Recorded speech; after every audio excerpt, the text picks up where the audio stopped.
Salut l'équipe, bienvenue pour cet épisode 27 du Soir Chaud. Alors j'espère que vous allez tous bien, que vous êtes tous bien installés ce soir. Non, ça ne va pas être un bain de sang, mais bon, peut-être qu'il y aura des petites droites qui vont s'échanger, hein, on sait jamais. Bon, comme vous avez pu le constater, un nouvel arrivant ce soir avec nous, spécialiste du championnat portugais, qui vient nous rejoindre pour Benfica, supporter du Benfica. Ouais. Je suis très content de t'avoir avec nous, mon Fils, comment vas-tu? Ah, je pensais que tu parlais de Snieg. Ah, Ça me fait plaisir d'être avec vous également. ben, nous aussi on est content de t'avoir, tu vas nous éclairer, enfin tu vas nous faire part de toute ton expertise sur le championnat portugais, hein, bien évidemment, notamment le FC Porto, que tu es une équipe que tu affectionnes particulièrement. Donc voilà, ça va être plutôt Allez, cool. bonne soirée à tous. Non, on va parler du Benfica en deuxième partie de soirée, donc à partir de 22 h on parlera du Benfica et de l'Inter, donc asseyez-vous bien dans votre fauteuil, j'espère qu'il est confortable, vous avez pas trop mal aux fesses, parce qu'on sait quand c'est, tu sais, quand c'est dur et tout, des fois, t'as mal aux fesses, c'est pas trop confortable. Donc là, je sais que The C'est Noob, tu souvent connais dur. ça, ouais. Donc voilà, surtout faites attention à ça. Bon, mon The Noob, Ah, comment vas-tu? ça va tranquille. J'espère que vous allez bien aussi. Ouais, ouais, tout se passe bien. On attend. On est à l'affût. On continue de suivre le mercato. Pour l'instant, tout se passe bien. Et puis voilà, dans une dizaine de jours, on sera enfin libéré, un petit peu. Quelques barreaux vont s'enlever. Et puis après, dans moins d'un mois, ça va être parti, quoi. Je vais tous vous réclamer à nouveau. Donc ça, c'est cool. Tu veux dire que là, tu te sens emprisonné, là, tu te sens en prison, là, t'es pas bien, là? Voilà, c'est pas que je suis pas bien. Disons que c'est les vacances, quoi. Ah ouais, Tranquille, hein. ouais. Après, toi, t'es pas en vacances toute l'année, de toute façon. Et toi, Snake, comment tu vas?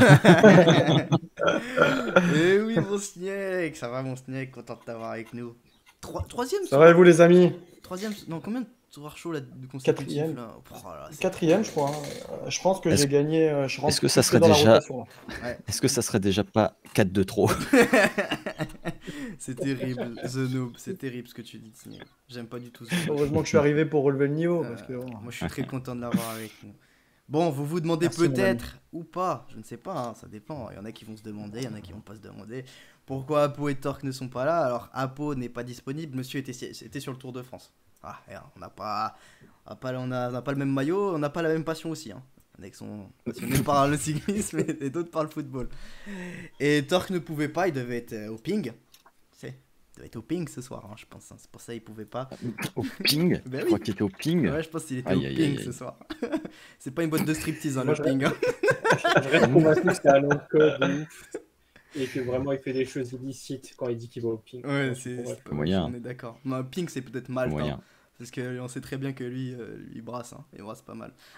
Ça, je sais pas ce que vous avez avec Malte en ce moment, mais Bon, on a vu ton historique de recherche sur ce loger et on s'est dit qu'on allait lancer la blague un peu là. Donc voilà, mais normalement les deux sont de retour la semaine prochaine, en tout cas je l'espère, et on verra qui va l'accompagner. Hein. Je sais pas trop. Faudra regarder dans la rotation et dans le calendrier. Il y a le Pink à Lyon. Ben non, non, mais c'est pas le Pink, c'est le Pink. Parce qu'il y a le Pink aussi à Paris et le Pink à Ping. Paris. C'est le ping. ouais, c'est vraiment une boîte de striptease le Pink à Paris. C'est bizarre le ping chez The Noob, hein. Je veux pas dire, mais Tout c'est dans le poignet. il y en a. Ça fait longtemps qu'il a pas joué au ping-pong. Hein. Bon, en tout cas, ce soir, au programme, on va parler un petit peu de l'actu foot, hein, en pêle-mêle. On va prendre pêle-mêle des sujets qui nous intéressent. On Oh, va en parler Khazar, 5 calme-toi. minutes chacun, et voilà, on va faire ça tranquillou jusqu'à 21h30, 40, parce qu'on a un premier sujet, donc accessoire. Les championnats non couverts, faut-il les couvrir? Il y a eu le cas avec Bongonda. Bon, après, vous allez me dire si Sora ne peuvent pas les couvrir, bah, ils vont pas pouvoir, quoi. Mais il y a des championnats qui ont la possibilité d'être couverts. On va voir ça. J'ai fait mes recherches en amont. En aval, c'est quoi qu'on dit? Je sais plus. Et En amont. en amont. Et du Avant. coup, voilà.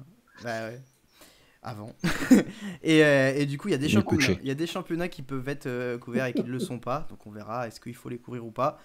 Et en deuxième partie de soirée, donc à partir de 21 h, comme je l'ai dit, on parlera de Benfica, on fera un petit focus.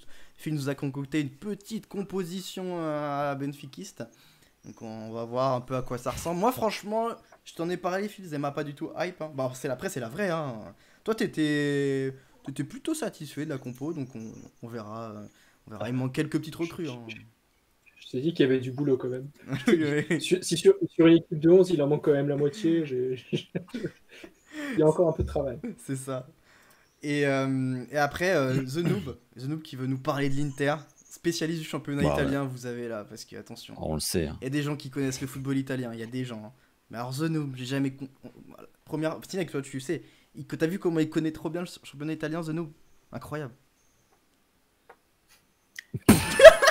Genoux, Genoux, tu peux nous parler de la nouvelle recrue de l'Inter Milan Ah, t'es un bâtard. T'es un- Oh, t'es... Parce que, C'est qui? ça m'intéresse, moi, d'ailleurs. Il a raison. Hein. C'est qui la Je vous nouvelle recrue? On déteste. veut tous savoir. Allez, enchaînez. Dybala? Parce que- Non, Raoul Bellanova, moi je connais pas du tout. Ah, Je vous ai demandé tout à l'heure, vous êtes vraiment des escrocs. Ah, Ah pourtant, non, on t'a dit alors qui là, c'était. on t'a tout dit. Bon les amis, on commence du coup directement avec les petits sujets d'actualité. Donc bah, vous vouliez parler de sujets, moi aussi j'avais envie de parler d'un sujet. On va commencer, bah, vu que je suis un homme voilà, qui laisse les autres parler. Snack, tu voulais nous parler de quoi? Eh ben, moi, ce soir, j'ai décidé de vous parler du marché. Voilà, un marché qui me concerne en particulier, le marché des limited, parce que il se passe encore des choses en ce moment sur le marché, notamment America, Asia. On assiste à des fluctuations qui sont probablement dues à de l'anticipation, peut-être de la lassitude, etc. Et c'était plutôt, tu vois, une sorte de flop, cette situation du marché qui est totalement immature, qui est très, très volatile. Et parfois, j'ai l'impression que les managers, finalement, attachent plus d'importance à la fluctuation de leur carte plutôt qu'au SO5, alors voilà, à la base, tu l'achètes pour ça, la carte. Et voilà, alors il y en a qui font des très, très bonnes affaires, et c'est super, hein, mais à la moindre news, rumeur, fake news, ça s'emballe dans tous les sens. Là, tu as un mec qui a l'habitude d'être décisif, il n'est pas décisif 3 matchs sur le Brad et tout. C'est une volatilité que je vois pas trop sur les autres cartes, ce qui est un peu plus logique. Mais voilà, je dis attention parce qu'au final, à force de toujours courir après des valeurs de cartes positives, on finit par perdre de l'argent tout simplement. Et voilà, c'est quelque chose qui, moi, m'interpelle quand même, cette notion court terme, voire très court terme, où on réagit beaucoup à chaud. Je trouve ça pas dangereux, mais je trouve ça dommage parce qu'au final, on en perd l'essence même de Sorare qui est de kiffer son fantasy football. Alors, je sais pas ce que vous en pensez, mais moi, c'est un point qui me. Voilà.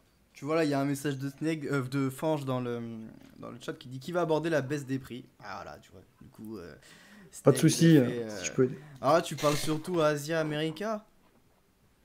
Asia America et globalement le marché lié sur des rumeurs ou des choses. Ouais. Là, tu vois, en ce moment, il y a Bongonda qu'on a envoyé sur un championnat non couvert qui finalement pourrait ne pas y aller. Enfin, c'est super compliqué parfois, tu vois. Ouais. Et je me dis, courir partout après des cartes qui vont avoir une plus-value, c'est où tu fais de l'AR et tu vends quand tu as fait ta plus-value, ou tu fais du SO5 et tu assumes que tu vois, tu peux avoir des fluctuations des cartes. Et là, je vois des choses. Ouais, là, ce week-end, voilà, j'ai vu plein de Twitter passer, plein de tweets. America Asia, ça tombe. Voilà, il y a encore beaucoup de matchs. Il y a encore moyen de beaucoup kiffer. Et voilà, je sais pas. Ça me paraît bizarre. Ouais. C'est un peu surréagi ce marché encore. Les gars, vous voulez répondre, Phil, notamment, toi qui suis beaucoup le marché des limited aussi. Qu'est-ce que t'en penses, toi, de ça? Moi, ça me choque pas particulièrement parce que, si tu veux, moi, je pars du principe que le marché a très souvent raison. Donc, si le marché baisse, c'est que il y a une raison pour ça. Après, la raison pour laquelle l'Asie et l'Amérique baissent, c'est aussi parce que les gens sont en train de transiter vers l'Europe. Et tu parles de managers qui n'ont pas forcément beaucoup de moyens. Tu parles de managers qui vont avoir des galeries entre 0 et aller peut-être 1 ETH. Et ils n'ont pas forcément les moyens d'avoir une Asia, une America, une Champ, une Chal, et ils vont faire des choix en fait. Donc c'est plutôt naturel et c'est les cycles de Sora en fait. Je suis pas particulièrement choqué.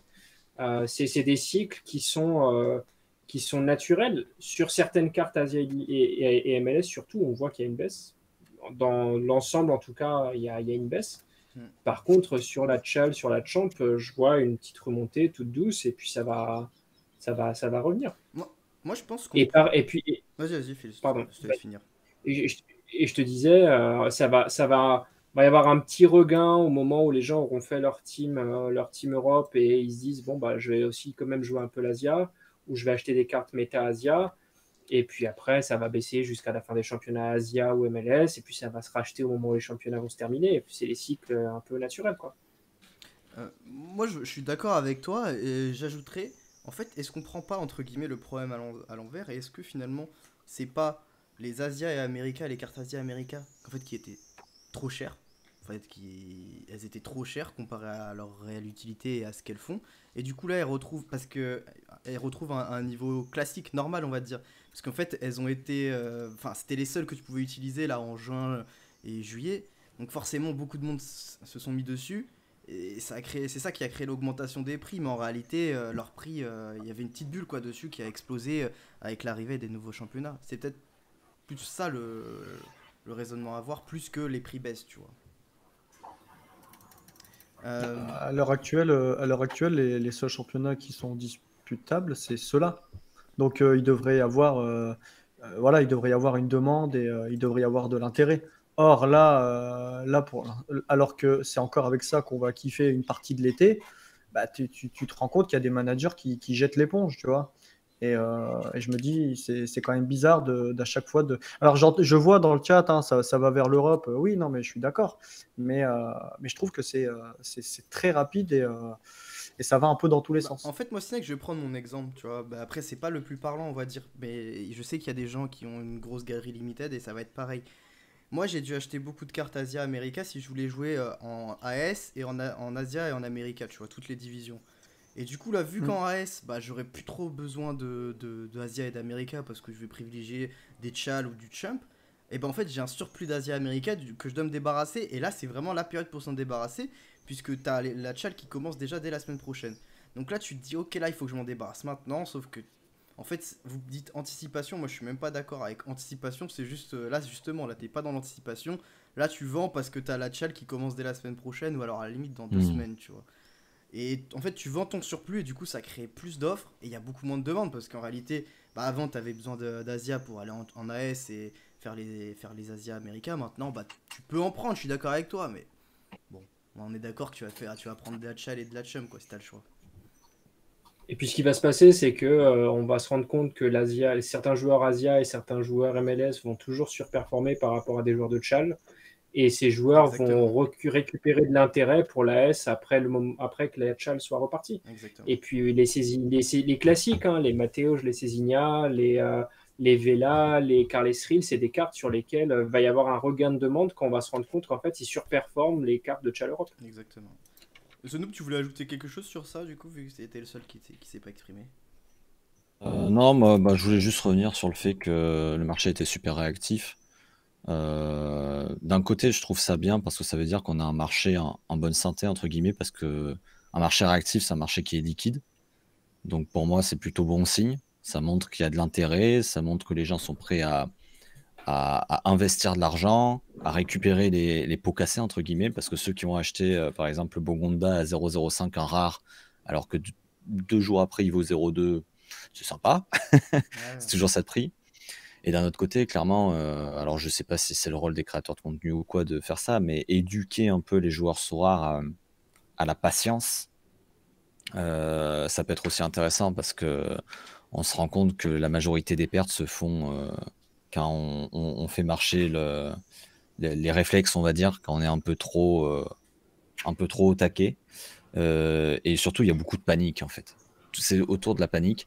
Et peut-être aussi parce que les gens ont au final une mauvaise stratégie ou qu'ils ont du mal à la tenir. Par exemple, les utilisateurs qui ont 10% de leur galerie, de la valeur de leur galerie dans une carte, et ben, ils auront tendance à paniquer sur cette carte forcément. Donc, il est peut-être là le problème. Et c'est là peut-être où il faut plus éduquer les nouveaux utilisateurs et ceux qui ont une plus petite galerie, quoi. Et sinon, je voulais aussi parler de ce que vous avez dit après, mais j'ai zappé. Donc c'est pas grave, on va passer à autre chose. ouais, on va passer. Mais Merde. À moins que Snake, tu veux le Belle mot de la chute. fin sur ça, peut-être, mais. Ouais, non, mais c'est parce que tu vois, Phil, s'il disait, ouais, il y a des joueurs, on va se rendre compte qu'ils surperforment en AS par rapport à de la Tchad et tout. Bah, c'est justement ça Et que je souligne, c'est l'immaturité totale du marché. Parce qu'au final, tu auras acheté haut, tu auras vendu bas, et dans quelques matchs, tu te diras, dans quelques GW, tu te diras, merde, finalement, mon Carles Reel, ou enfin, il y en a plein des joueurs qui surperforment, même en Asia, etc. Et tu vas le racheter, et c'est ça que je trouve dommage. Et ce que The Noob soulignait, donc au final, on se rejoint un peu tous, c'est la patience, en fait. Quand on a une carte, on doit être capable de la garder. On doit être capable de la garder sur le long terme, tu vois. Moi, mon Carles Reel, là, il est niveau 14. Franchement, ça me donne pas envie de le vendre. Ouais. Donc, C'est voilà. clair. Juste parce que, en plus, la baisse, elle est due. Juste parce qu'il. Bon, fin de l'América, mais juste parce qu'il a fait 3 matchs sans DS. Hein. Ouais, puis il y a des facteurs explicatifs en plus le concernant. Je regarde tous ces matchs. Enfin bon. Oh, puis ça Et arrive. juste, je voulais dire tout à l'heure, on parlait de baisse du marché tout à l'heure. Je suis désolé sur la championne et la Tchal, je regarde moins, mais ça doit être pareil. C'est quand même en train de pas mal se relever. Et aussi, oui, c'est tout à l'heure quand vous disiez, que vous disiez qu'à chaque fois qu'il y a une hype sur l'Asia, là il y a une hype sur l'Asia, sur l'América, après il va y avoir re-hype sur la Tchal et la Champ, etc. En fait, je pense que ça, tant qu'on n'aura pas un jeu stable en termes de nombre d'utilisateurs et que le jeu n'aura pas atteint l'envergure qu'il doit avoir, tous les ans, on va se faire la même réflexion. Il y aura toujours une hype parce que les nouveaux utilisateurs voudront jouer l'été, donc ils vont aller sur l'Asie, l'Amérique, ils vont se rendre compte que c'est pas forcément fait pour eux, soit parce qu'ils peuvent pas regarder les matchs, soit parce que c'est plus compliqué que la Champ à jouer en termes d'information, etc. Donc voilà, mais en fait j'ai juste l'impression qu'à chaque fois on en est étonné et qu'on dit que ça crée des bulles. Je sais pas si on peut vraiment parler de bulles en fait. C'est juste que le projet est, ouais, c'est des cycles, ouais. Oui, mais ces cycles, ils sont vraiment causés par le fait que le projet n'a pas atteint l'envergure qu'il doit avoir. Donc forcément, à chaque fois, tu as des nouveaux entrants qui arrivent et Tu qui penses se que laissent. Mais honnêtement, tu penses que ces cycles, quand le projet sera plus grand, ils existeront plus même quand le projet sera plus. Enfin, le marché sera plus mature ou quoi. Je pense qu'ils seront moins marqués. Oui, moins marqué. Je dis pas qu'ils Ouais. existeront plus, je pense qu'ils seront moins marqués. On est d'accord. Vraiment. Bon, on laisse le mot de la fin sur ça parce que faut qu'on enchaîne avec peut-être The Noob, tu voulais notamment parler de quelque chose, donc je te laisse. Bah, l'actu mercato qui fait le plus de bruit en ce moment, quand même, c'est le transfert de De Ligt. Alors, a priori, aujourd'hui, première rencontre entre les dirigeants de la Juventus et les dirigeants du Bayern. Une offre aux alentours des 60 millions pour De Ligt. Refusée, a priori, par la Juventus, forcément, étant donné qu'ils en attendent 90. Mais le joueur a une nouvelle fois exprimé son énorme envie de rejoindre le Bayern de Munich, sachant que c'était qui était dans la course aussi? Chelsea qui était dans la course et qui peut être un club qui, eux, s'aligne plus facilement sur le prix. Sauf qu'il veut absolument, il veut absolument le Bayern. Alors, quid de Pavard, quid de Upamecano, quid de la relation de Ligt Upamecano si c'est Upamecano qui reste, que va-t-il se passer? Je trouve que cette défense du Bayern a eu pas mal de mal l'année dernière et là c'est en train de repartir sur des bases toutes nouvelles. Est-ce que c'est une bonne idée? J'en sais rien. On nous a pendant un moment parlé de cette défense à 3 avec Pavard et Hernandez entourant Upamecano. Moi je trouvais que c'était plutôt pas mal comme idée. Et maintenant, on nous parle de Ligt. De Ligt associé à Upamecano, je vois pas comment ça peut marcher. C'est jeune, hein, les deux. Sans parler de l'âge, au niveau des profils, j'ai beaucoup de mal à me le représenter. Franchement, j'aimais bien l'aspect tour de contrôle avec Pavard et Hernandez plus remuant à côté d'Upamecano. Là, un De Ligt à côté d'un Upamecano, j'ai beaucoup de mal à me le représenter. Mais en tout cas, les utilisateurs Sorare croient en tout cas au transfert de Ligt et surtout à ses futures grosses performances. C'est assez dingue, en effet. Vous avez quelque chose à dire? Vous en pensez quelque chose sur le... Déjà, vous pensez que ça va se faire, le transfert? Sniak, toi, t'en penses quoi de Ligt? T'en as pris un? Non, non, j'en avais 2. Je les ai pas dit, mais donc je pleure un peu en ce moment. Non, la vérité, c'est que je pense que ça se fera. Les dirigeants étaient encore en Italie aujourd'hui pour négocier, donc je pense qu'ils vont tout faire pour l'avoir. Et lui, sa volonté, c'est de rejoindre le club. Après, d'un point de vue Sorare, c'est pas forcément une bonne nouvelle court terme parce que défense à 3 dans les faits, le Bayern a été mauvais l'année dernière dans une défense à 3. Donc soit Nagelsmann arrive à bonifier le jeu et ça peut très bien se passer, soit ce sera une défense à 4 et bonjour la rotation. pour tout le contexte qu'on connaît, Coupe du Monde, Ligue des Champions, etc. Et je pense qu'au final, ça va arranger personne. Parce qu'aujourd'hui, le seul qui prétend à une titularisation hors blessure et sans discuter, c'est Hernandez. Donc, et j'espère que ça pourra, en tout cas, quand il jouera, bonifier ses scores. Parce que moi, sa fiche de score, elle me fait pas envie pour l'instant. Ah, elle transcende pas du tout. Et là, tu sais, t'imagines le mec qui suit pas trop le foot et tout, il va sur de Ligt et il regarde ses scores et il regarde son prix. Il se dit, what, c'est quoi ça? C'est ça. Ouais, c'est clair. Mais ça peut exploser, mais attention. Mais toi, Phil, qui connaît bien le marché, est-ce que tu trouves pas que là, les gens ils sont un peu trop enflammés sur de Ligt parce que là, il a un prix quand même incroyable, quoi. Moi, je l'ai FOMO. Ouais. Je l'ai FOMO en live grâce à Vos qui me donne l'info. Et en fait, non, en fait, je suis pas choqué.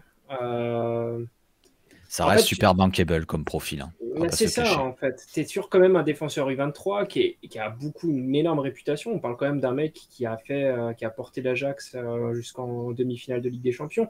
Il a eu du mal à la Juve, mais tout le monde a eu du mal à la Juve récemment. Ouais, c'est clair. Et en fait, tu compares la carte d'un De Ligt quand l'info est tombée, elle était à 0,2, quelque chose comme ça. Moi, je l'ai payé 0,230. Je suis pas un des premiers bails. Et tu regardais la carte d'Upamecano, elle était à 0,550. Donc tu te dis, bah non, en fait, c'est pas choquant qu'il y en ait qui fassent ce pari-là d'acheter un De Ligt en se disant, même si ça se fait pas, j'arriverai à le revendre dans l'hype. Et typiquement, c'est ce qui est en train d'arriver. Tu vois, il y a beaucoup de ventes autour de 0,380, 0,4 en limited. Pour le scoring l'année prochaine, vous parlez beaucoup de rota en défense potentiellement. Moi, j'en suis pas si sûr. J'en suis pas si sûr parce que je pense que Nagelsmann, s'il achète un De Ligt, c'est pour passer sur une défense à 3. Hein. Là-dessus, Oui, je pense oui, qu'on est tous clairement, d'accord. Je suis d'accord, mais voilà. Après, dans les faits, ils ont été mauvais. C'est ce que je disais l'année Ouais, ça, dernière. c'est En sûr. défense à 3, c'était pas bon.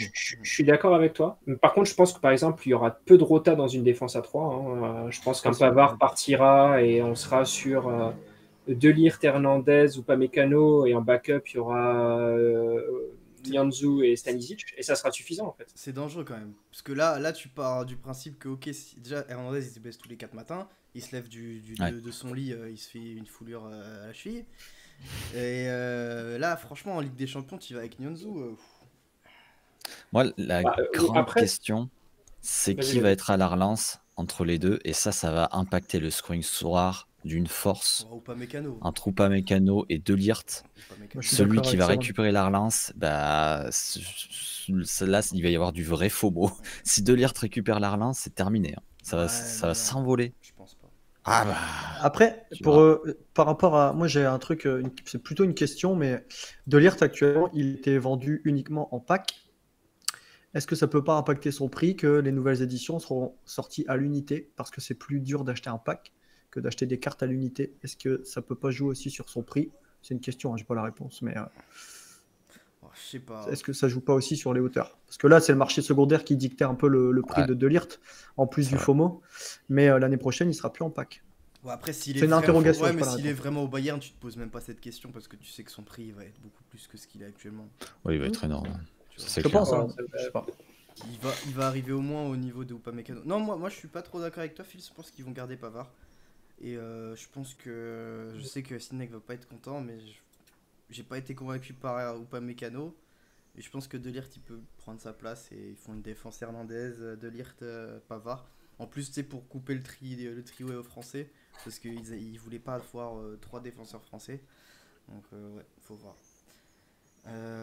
Franchement, je suis curieux, mais en fait, je les vois pas y aller avec 3 défenseurs seulement et faire une défense à 3, ça serait trop risqué, surtout avec les mecs comme Hernandez. mais- Franchement, tu peux pas. À la rigueur, en cas de blessure, ils passeront à 4 derrière. Ouais, mais tu changes Ouais. ton système de jeu tout le temps et tout, t'as pas d'automatisme. Enfin, franchement, c'est compliqué. Ouais, ça Ouais, va, c'est c'est quand pas même non le plus Bayern. gravissime. On parle du Bayern, on parle de joueurs pro, ils peuvent avoir 2 systèmes de préférentiel. Hein. C'est pas non plus choquant. Tu regardes l'équipe de France aujourd'hui, si ça joue à 3 derrière ou à 4 derrière, finalement, c'est juste les pièces qui changent. Mais les deux, t'es capable de jouer dans les 2 systèmes. Moi, je pense qu'il va y avoir un sacrifié. De toute façon, si Pavard part pas, je vois pas comment il peut ne pas y avoir un sacrifié dans le lot. Et j'ai peur que ça se passe plus sur l'offensive. Parce qu'un Pavard qui part pas, quand même, ne pas l'aligner, je trouve ça relou. personnellement. mais tu peux pas. Enfin, tu veux dire, Euh, tu le mets en piston droit, hein, Pavard? Non, non, t'as vu ce qu'il a fait en équipe de France? Impossible, hein. Pavard, c'est pas du tout un piston droit, hein. Au Bayern, il fait le job. Je suis désolé, au Bayern, il fait le job Non, hein, il de est Pavard. arrière droit au Même à Bayern. droite.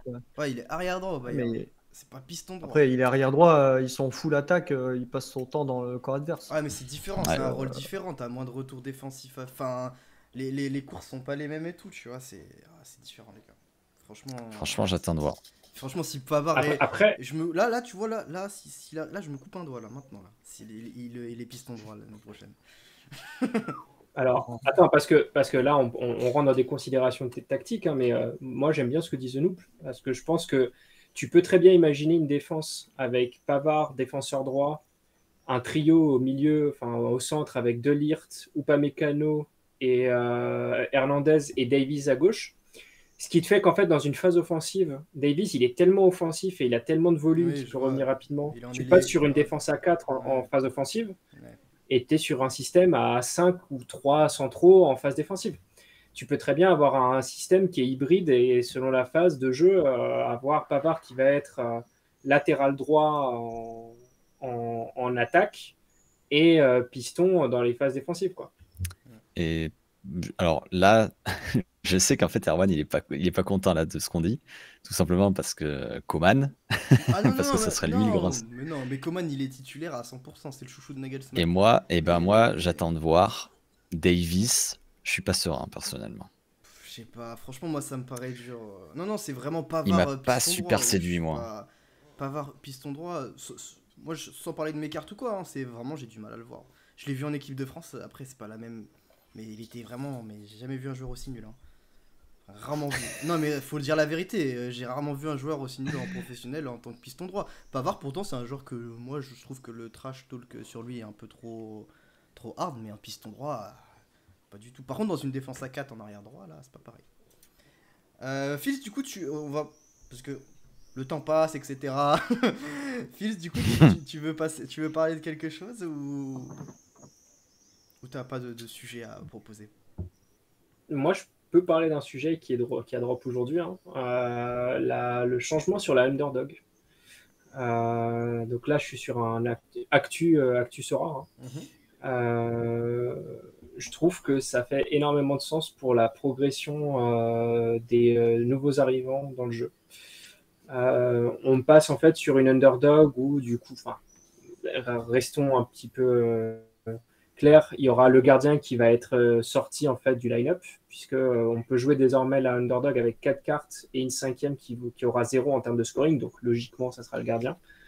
Je trouve que c'est une bonne façon de mettre le pied à l'étrier aux joueurs qui sont arrivés, qui ont découvert avec l'académie, qui ont été séduits par le système et qui se disent j'ai envie d'aller un tout petit peu plus loin. L'académie c'est cool, mais j'ai envie d'aller un tout petit peu plus loin, j'ai envie de scout un petit peu et partir sur un système avec 4 joueurs en dessous de 50 de L15 et essayer d'aller chercher des places payées en underdog. Je trouve que c'est malin de la part de Sora.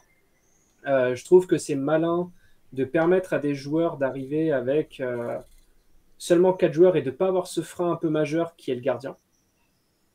Et je trouve que c'est une bonne chose. Au global, moi, c'est un petit peu mon ressenti depuis le début de l'été, plus globalement depuis la fin du printemps avec Sora. Je trouve qu'ils font du très très bon boulot sur la gestion des divisions, que ce soit au niveau de l'onboarding, que ce soit au niveau des récompenses pour les galeries comme la mienne ou celle de Snake.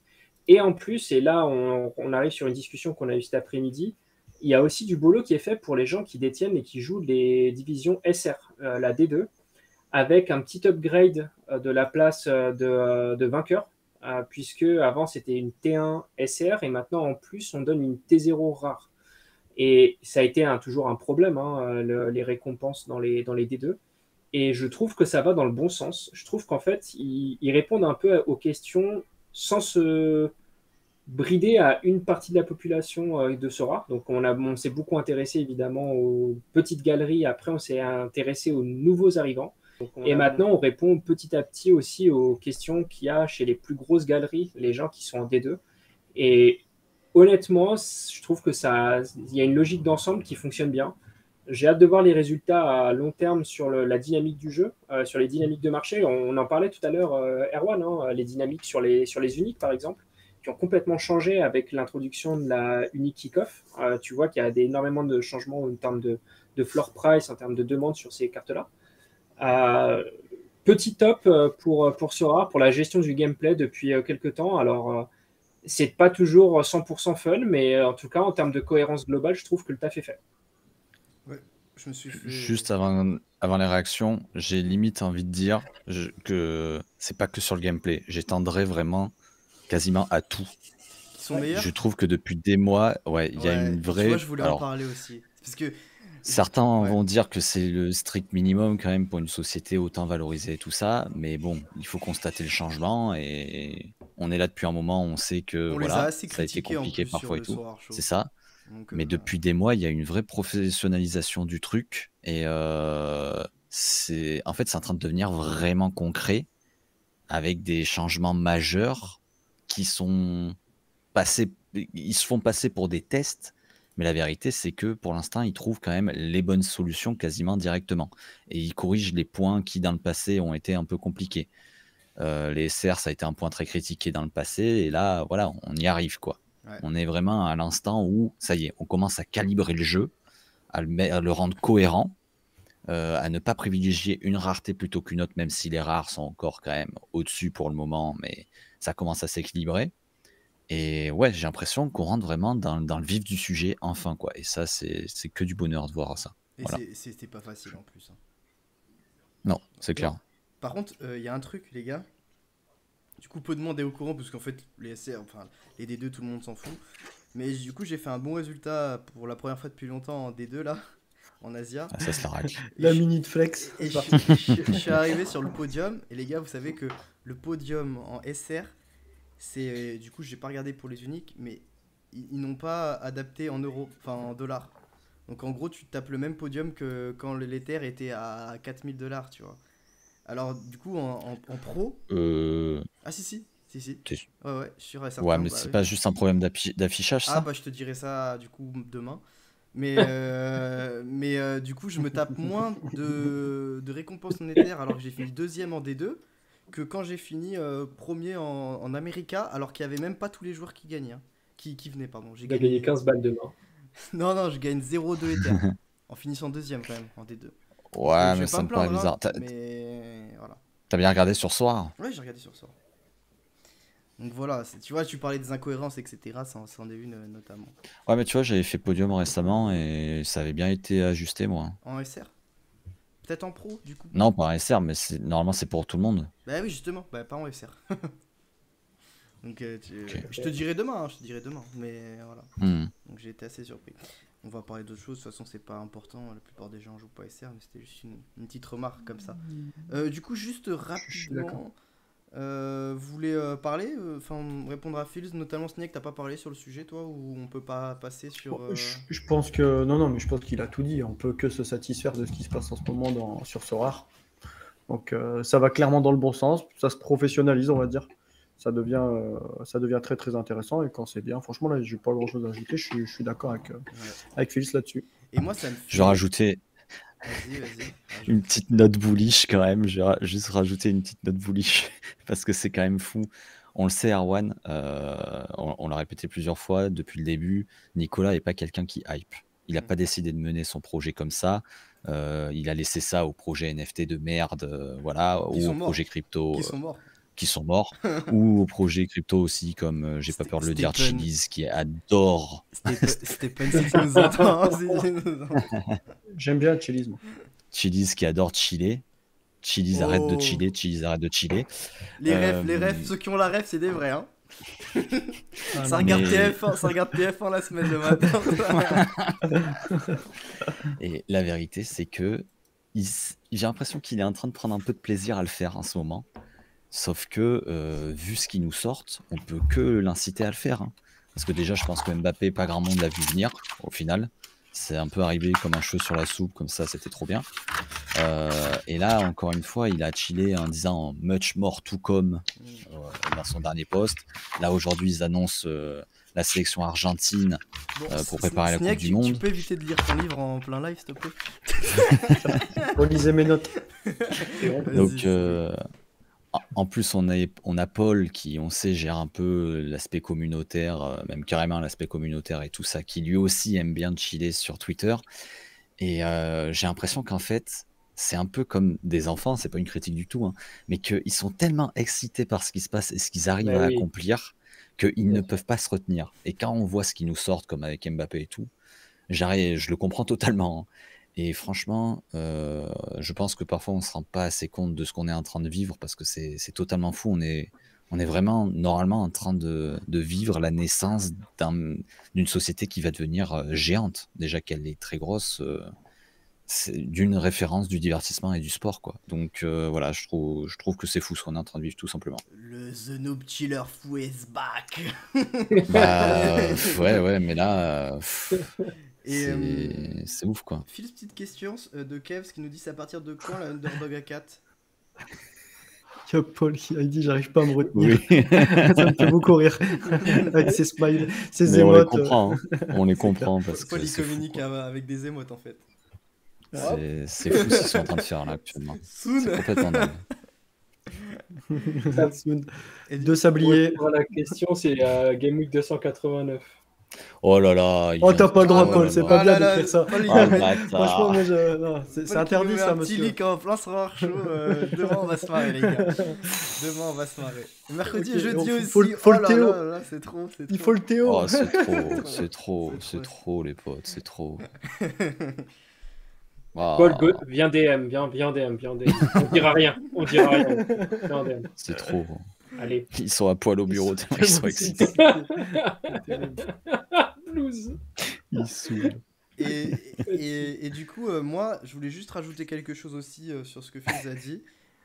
Moi, je suis très content de voir, et je dis pas ça parce qu'il est là, mais des streamers comme Fizz, justement, faire du contenu sur prendre des risques pour les uniques kick-off, les SR kick-off, etc.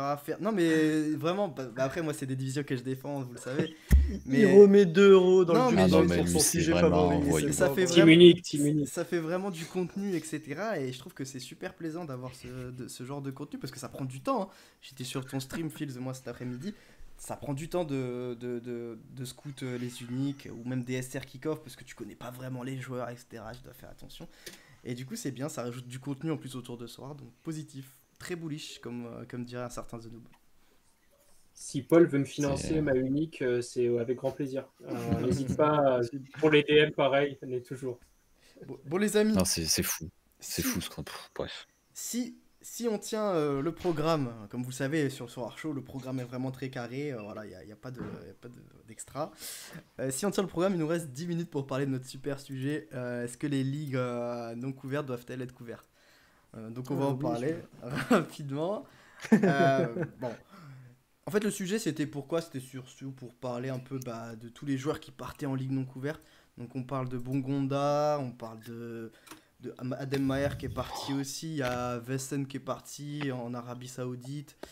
Bon, on va pas parler d'Arabie Saoudite et de Qatar parce qu'en réalité, c'est des ligues que j'ai vérifié sur SofaScore, puisqu'en fait c'est ma source SofaScore, ils ont à peu près le même coverage que Sorare, et ils ont pas les notes, donc ça veut dire que le coverage n'est pas assez pour ces ligues-là. On peut penser néanmoins qu'il y a d'autres ligues qui ne sont pas couvertes actuellement, comme notamment la Ligue 2, les amis. La Ligue 2, il y a aussi la Pologne, il y a la Roumanie et il y a la Suède. Voilà, après, je pense qu'il y en a d'autres, mais voilà, c'est les ligues qui sont pas couvertes actuellement, mais qui pourraient l'être. Est-ce que, selon vous, ces ligues doivent être couvertes? The Noob, je vois que c'est un sujet qui a l'air de te passionner et on va y rester très longtemps dessus. Non, mais alors, dis-moi ce que t'en penses de tout ça. Oh là là, mais clairement c'est très con comme question. Évidemment que tu veux le maximum de championnats couverts. Je comprends même pas qu'on se pose la question. Moi, je suis pas. Elle va être longue cette émission, je le sens. Non, elle est intéressante Moi, cette question. je prends mon popcorn. Je vous écoute. Il est où le Moi, popcorn? si je- Tu veux que je me lève pour aller Vas-y, chercher? vas-y. Ça va faire un trou dans l'émission. Hein.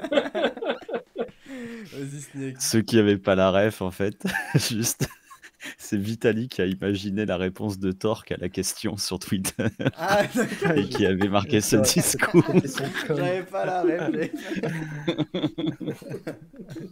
C'est vrai que c'est exactement ce qu'il aurait dit le torche là. Je le connais en plus. J'en ai rien à foutre, il se serait mis en fond noir. Et puis... Mais c'est quoi cette question de merde? Non. Vas-y, Aïe, aïe, Snake, aïe. tu vas dire quelque chose d'intéressant, toi, on te laisse. Ça, je sais pas, tu me diras, mais en vrai, il y a deux choses.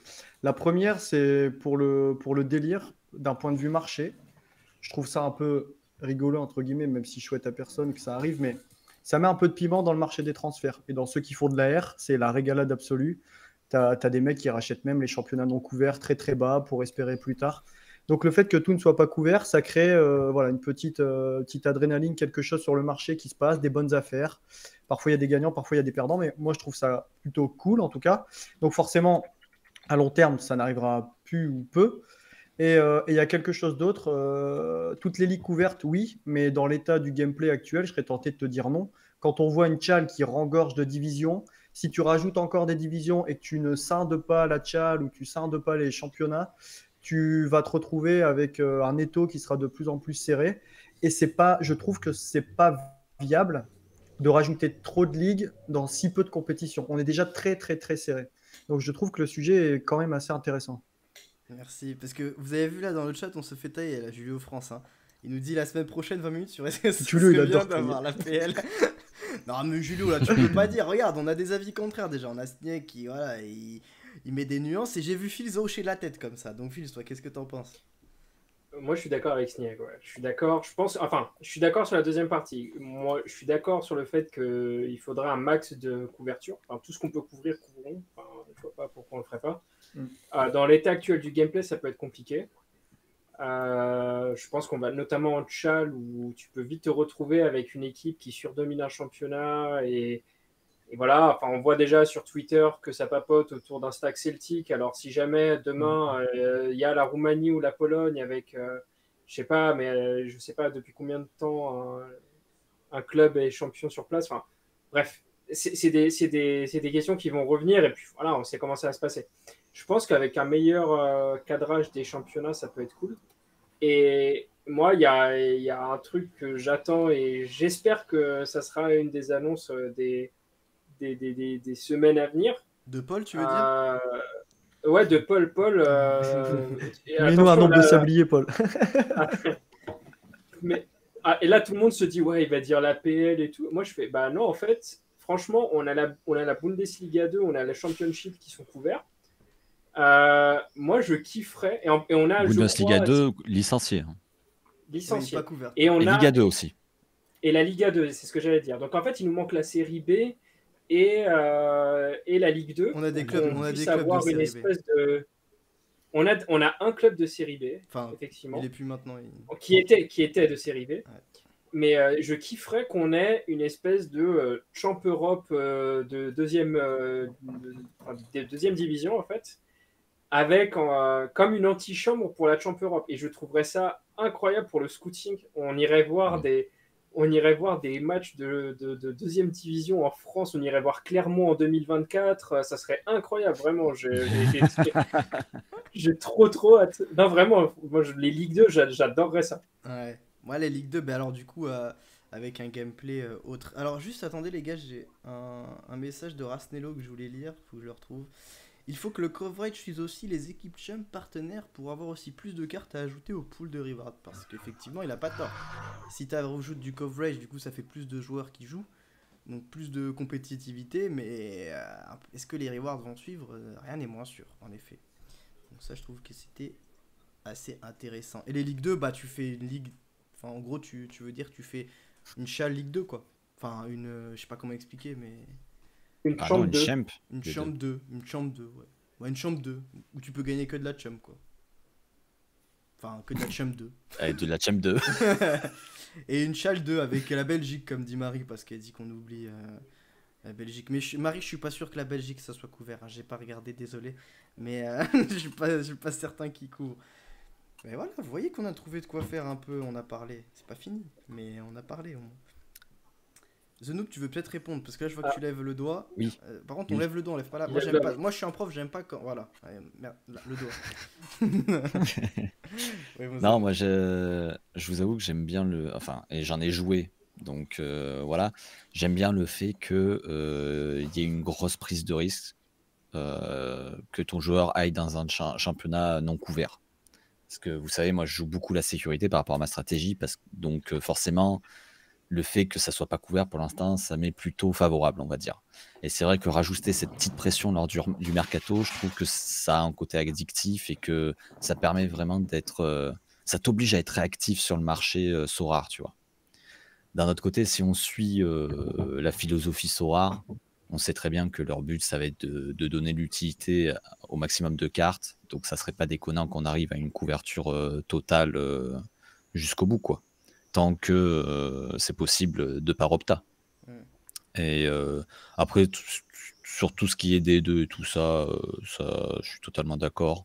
Il y a une grosse frustration là-dessus d'ailleurs, parce qu'on a beaucoup de personnes qui voudraient scouter les D2 et qui ne peuvent pas. Donc, Tu peux trouver des bons joueurs en plus, des futurs pépites. bien sûr, Il y avait Aminadli, bien sûr. À York, Bayo, il y en a plein. Ouais, Il puis y en il a y plein que tu avait pouvais trouver un D2. Aminadli Ah oui. l'année dernière. Aotanaka en Bundesliga 2, l'ancien de Kawasaki Ah oui, Frontal. oula, j'y Ouais, étais c'est pas, vrai. j'y étais pas du tout, j'y étais pas du tout.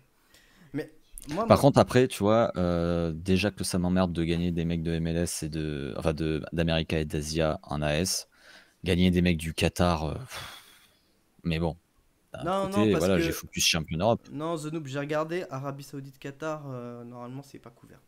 Donc déjà, Ok. voilà.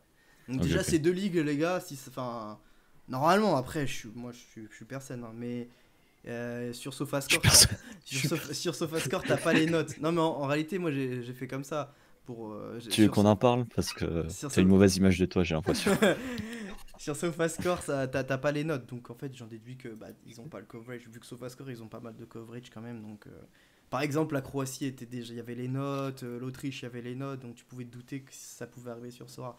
Et du coup c'est le cas avec les Ligue 2, il y a les notes, la Suède comme j'ai dit il y a les notes, la Pologne aussi, enfin bref, et la Roumanie aussi, donc il y a des choses à faire. Moi petite question du coup, avant qu'on laisse ce sujet de là de côté, on en aura assez parlé. À votre avis, du coup, vu ce qu'on vient de dire, qu'ils ont la possibilité de le faire mais qu'ils ne le font pas, pourquoi ils ne le font pas selon vous? Si quelqu'un veut parler sur ça. Merci. Découvrir? Ouais, pourquoi ils les couvrent pas alors qu'ils peuvent? Bah, peut-être parce qu'ils n'ont pas d'accord. Bah non, Ouais, mais t'as pas vraiment d'accord parce qu'en réalité tu payes un surplus à Opta, donc c'est pas non plus incroyable à faire, tu vois. Alors, moi, j'ai une possible réponse technique. Oula, attendez. Ouais, c'est bon, tu peux. Ils Ah ne les ouais. couvrent pas parce que ça veut dire que ils devront donner plus de récompenses parce que le joueur qui sera couvert mais plus licencié, vu qu'il sera parti dans un championnat non licencié, comptera. Mais par contre, vu qu'il est plus édité, en gros, ta supply elle augmente pas, mais ton nombre de récompenses à distribuer augmente. Ah, tu veux dire que là tu viens de dire ce que a dit Rasnello en commentaire. Ah merde, j'ai pas vu. Parce que C'est vrai, il a dit ça? bah, je l'ai lu quoi. Il a dit que fallait que ça suive en fait ton nombre d'équipes partenaires avec ton nombre de joueurs jouables. Sinon ça pouvait Bah créer voilà. des équipes. Bah ouais, voilà. Bah j'ai pas vu, mais ouais, je suis d'accord. Par ailleurs, Pana, je pensais aussi, mais figure-toi que j'ai regardé que l'Arabie Saoudite, il n'y a pas les notes hein, sur Sofa. Mais peut-être qu'ils les ont enlevés finalement, hein, parce que j'étais sûr aussi pareil que toi qu'il y avait les notes, mais non. Ils les ont pas. Bon, les amis, 22h, on va pas rester plus longtemps sur ce sujet, j'avoue que c'était pas le sujet du siècle, hein, on va pas se mentir. Mais on a fait des sujets un peu plus fun juste avant, donc ça va, vous plaignez pas trop. Hein. et on va tenter, du coup, bah, on commence par quoi? Vous voulez commencer par quoi? L'Inter ou Benfica? On va laisser le chat choisir, mais pas de sondage, mais juste dans le chat, dites-nous Inter, Benfica, on commence par quoi? Chat. Dites-le dans le chat. De chat, ouais, Chat. Dans le chat. C'est quoi déjà le site pour faire les compos? Eh, mec, tu tapes composer une équipe, compo d'équipe sur Google et tu trouves C'est direct. voler Premier quelque lien. chose là, non? Bon, Blues ami Inter et 3 messages plus bas. ce mec est vraiment affreux. Bah là, t'es bien avancé. Ah, Benfica. Ah, je sais pas. Ouais, j'aurais dû faire un sondage, c'était pas très intelligent de ma part. Attendez, je vais prendre le Ah, premier pas grave, on a commentaire qui est l'habitude. sorti. Je vais prendre le premier commentaire qui est sorti. Bah Benfica. Bah c'est Benfica. Ah non. Si c'est Benfica. Si Bon. c'est Benfica. Ouais. Je me C'est fais le des- radin. Le radin, il a été assez. Voilà. Réactif. Ok, on fait Benfica, donc c'est à Fils de parler sur Benfica. Je vais essayer de faire un partage d'écran. On va prier très fort, les amis. Partage C'est d'écran en périlleux, cours. ça. Partage d'écran en cours. Allez, ça commence. Non, ça fonctionne. Non, j'ai pas eu de bug depuis le début, donc normalement ça devrait être bon. Bon, mon fils, je te laisse faire la petite compo benfiquiste pour l'année prochaine. Ouais, bah écoute, alors, faut savoir déjà que c'est une année où il va y avoir un paquet de changements du côté de Benfica. C'est une année où on passe d'un championnat catastrophique à un championnat où effectivement on espère aller chercher quelque chose. Au cage, actuellement, je pense que la question, elle est pas résolue. Alors, attends, si tu veux commencer. Non, le dispo, c'est bon, t'as le bon. Au cas, je pense que la question, elle n'est pas encore résolue. Je pense que Odysseas n'est pas au niveau et le club va souhaiter s'en séparer sans qu'on n'en soit certain. Faut savoir que c'est un sujet depuis quand même quelques années. Qu'on ait un bon gardien pour une fois à Benfica. Donc, gardien, pour l'instant, c'est un point d'interrogation. En numéro 2 et en numéro 3, je pense qu'il y aura les jeunes du club et peut-être Elton Late, mais je pense que ça sera Samuel Soares et André Gomes, les gardiens 2 et 3. Et du coup, À droite, on met pas d'interrogation. On peut pas mettre point d'interrogation. moi je pense que On met Odysseas. mais Odysseas, mais pour moi, il restera pas. Ok. Odysseas, point d'interrogation. T'as déjà vu un point d'interrogation sur une compo? Voilà, on l'a fait. J'en ai déjà vu. Mais donc, ouais, non, je pense que la question du gardien, ça va être un vrai sujet. Il y a des discussions sur plein de gardiens, mais pour l'instant, rien de concret. À droite, la question, elle est plutôt claire. Enfin, le sujet est réglé. Ça sera Alexander Ba qui sera titulaire. On l'a signé cet été. Alors, En Alexander provenance du Ba, Slavia Prague. à droite, tu m'as dit? Ouais, ouais, à droite. BH. Le joueur 2 du coup. BH, ouais.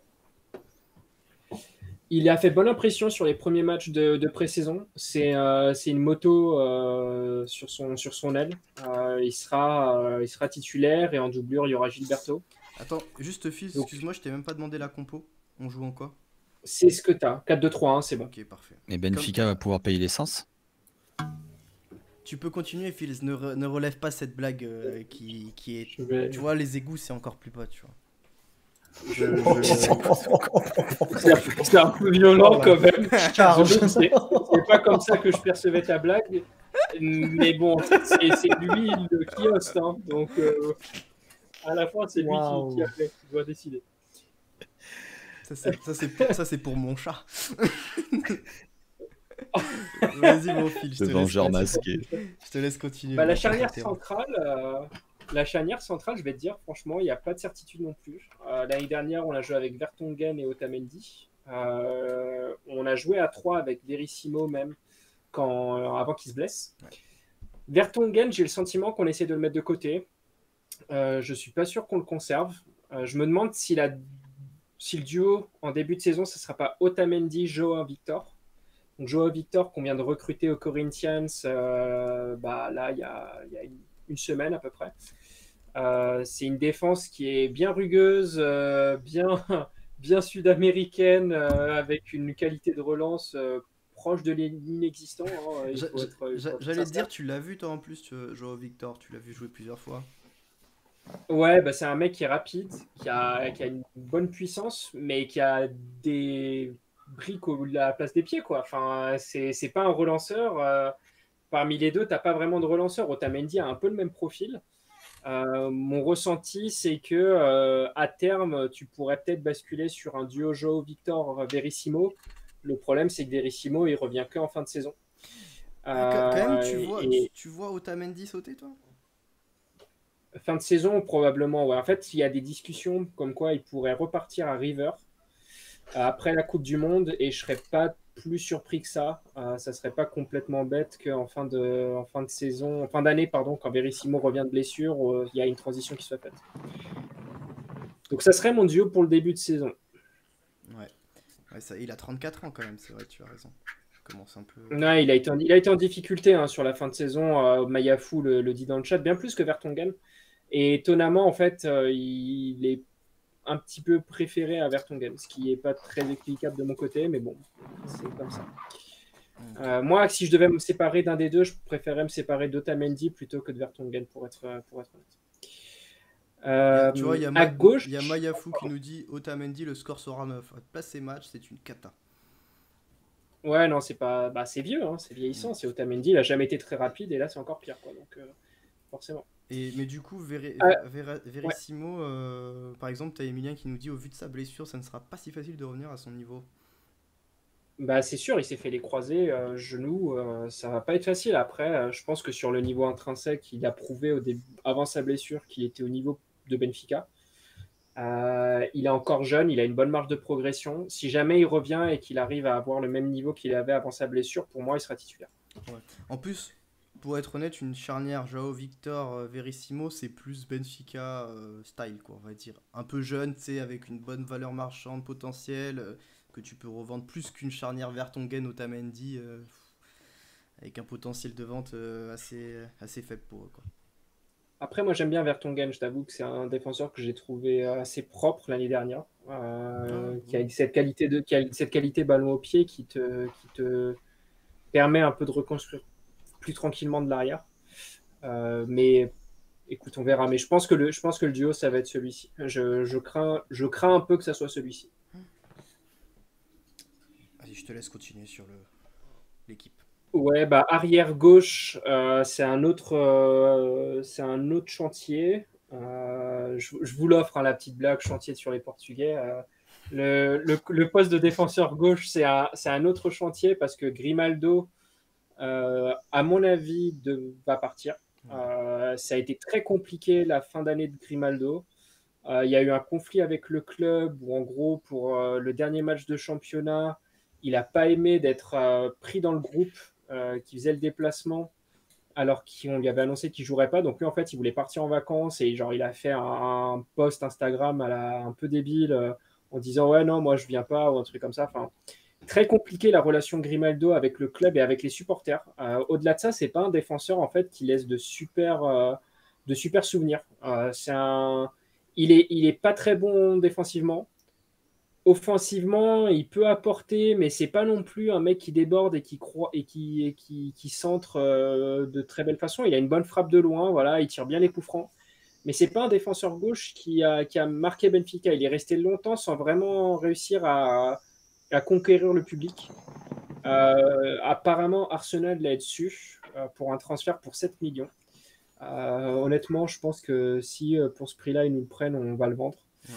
Et du coup, qui est-ce qu'on va prendre? Alors, aucune piste pour l'instant. Il n'y a pas de noms qui ont été évoqués. Je soupçonne qu'on puisse être intéressé par Mauro Junior, le mec qui était défenseur droit au PSV. Parce que c'est le coach.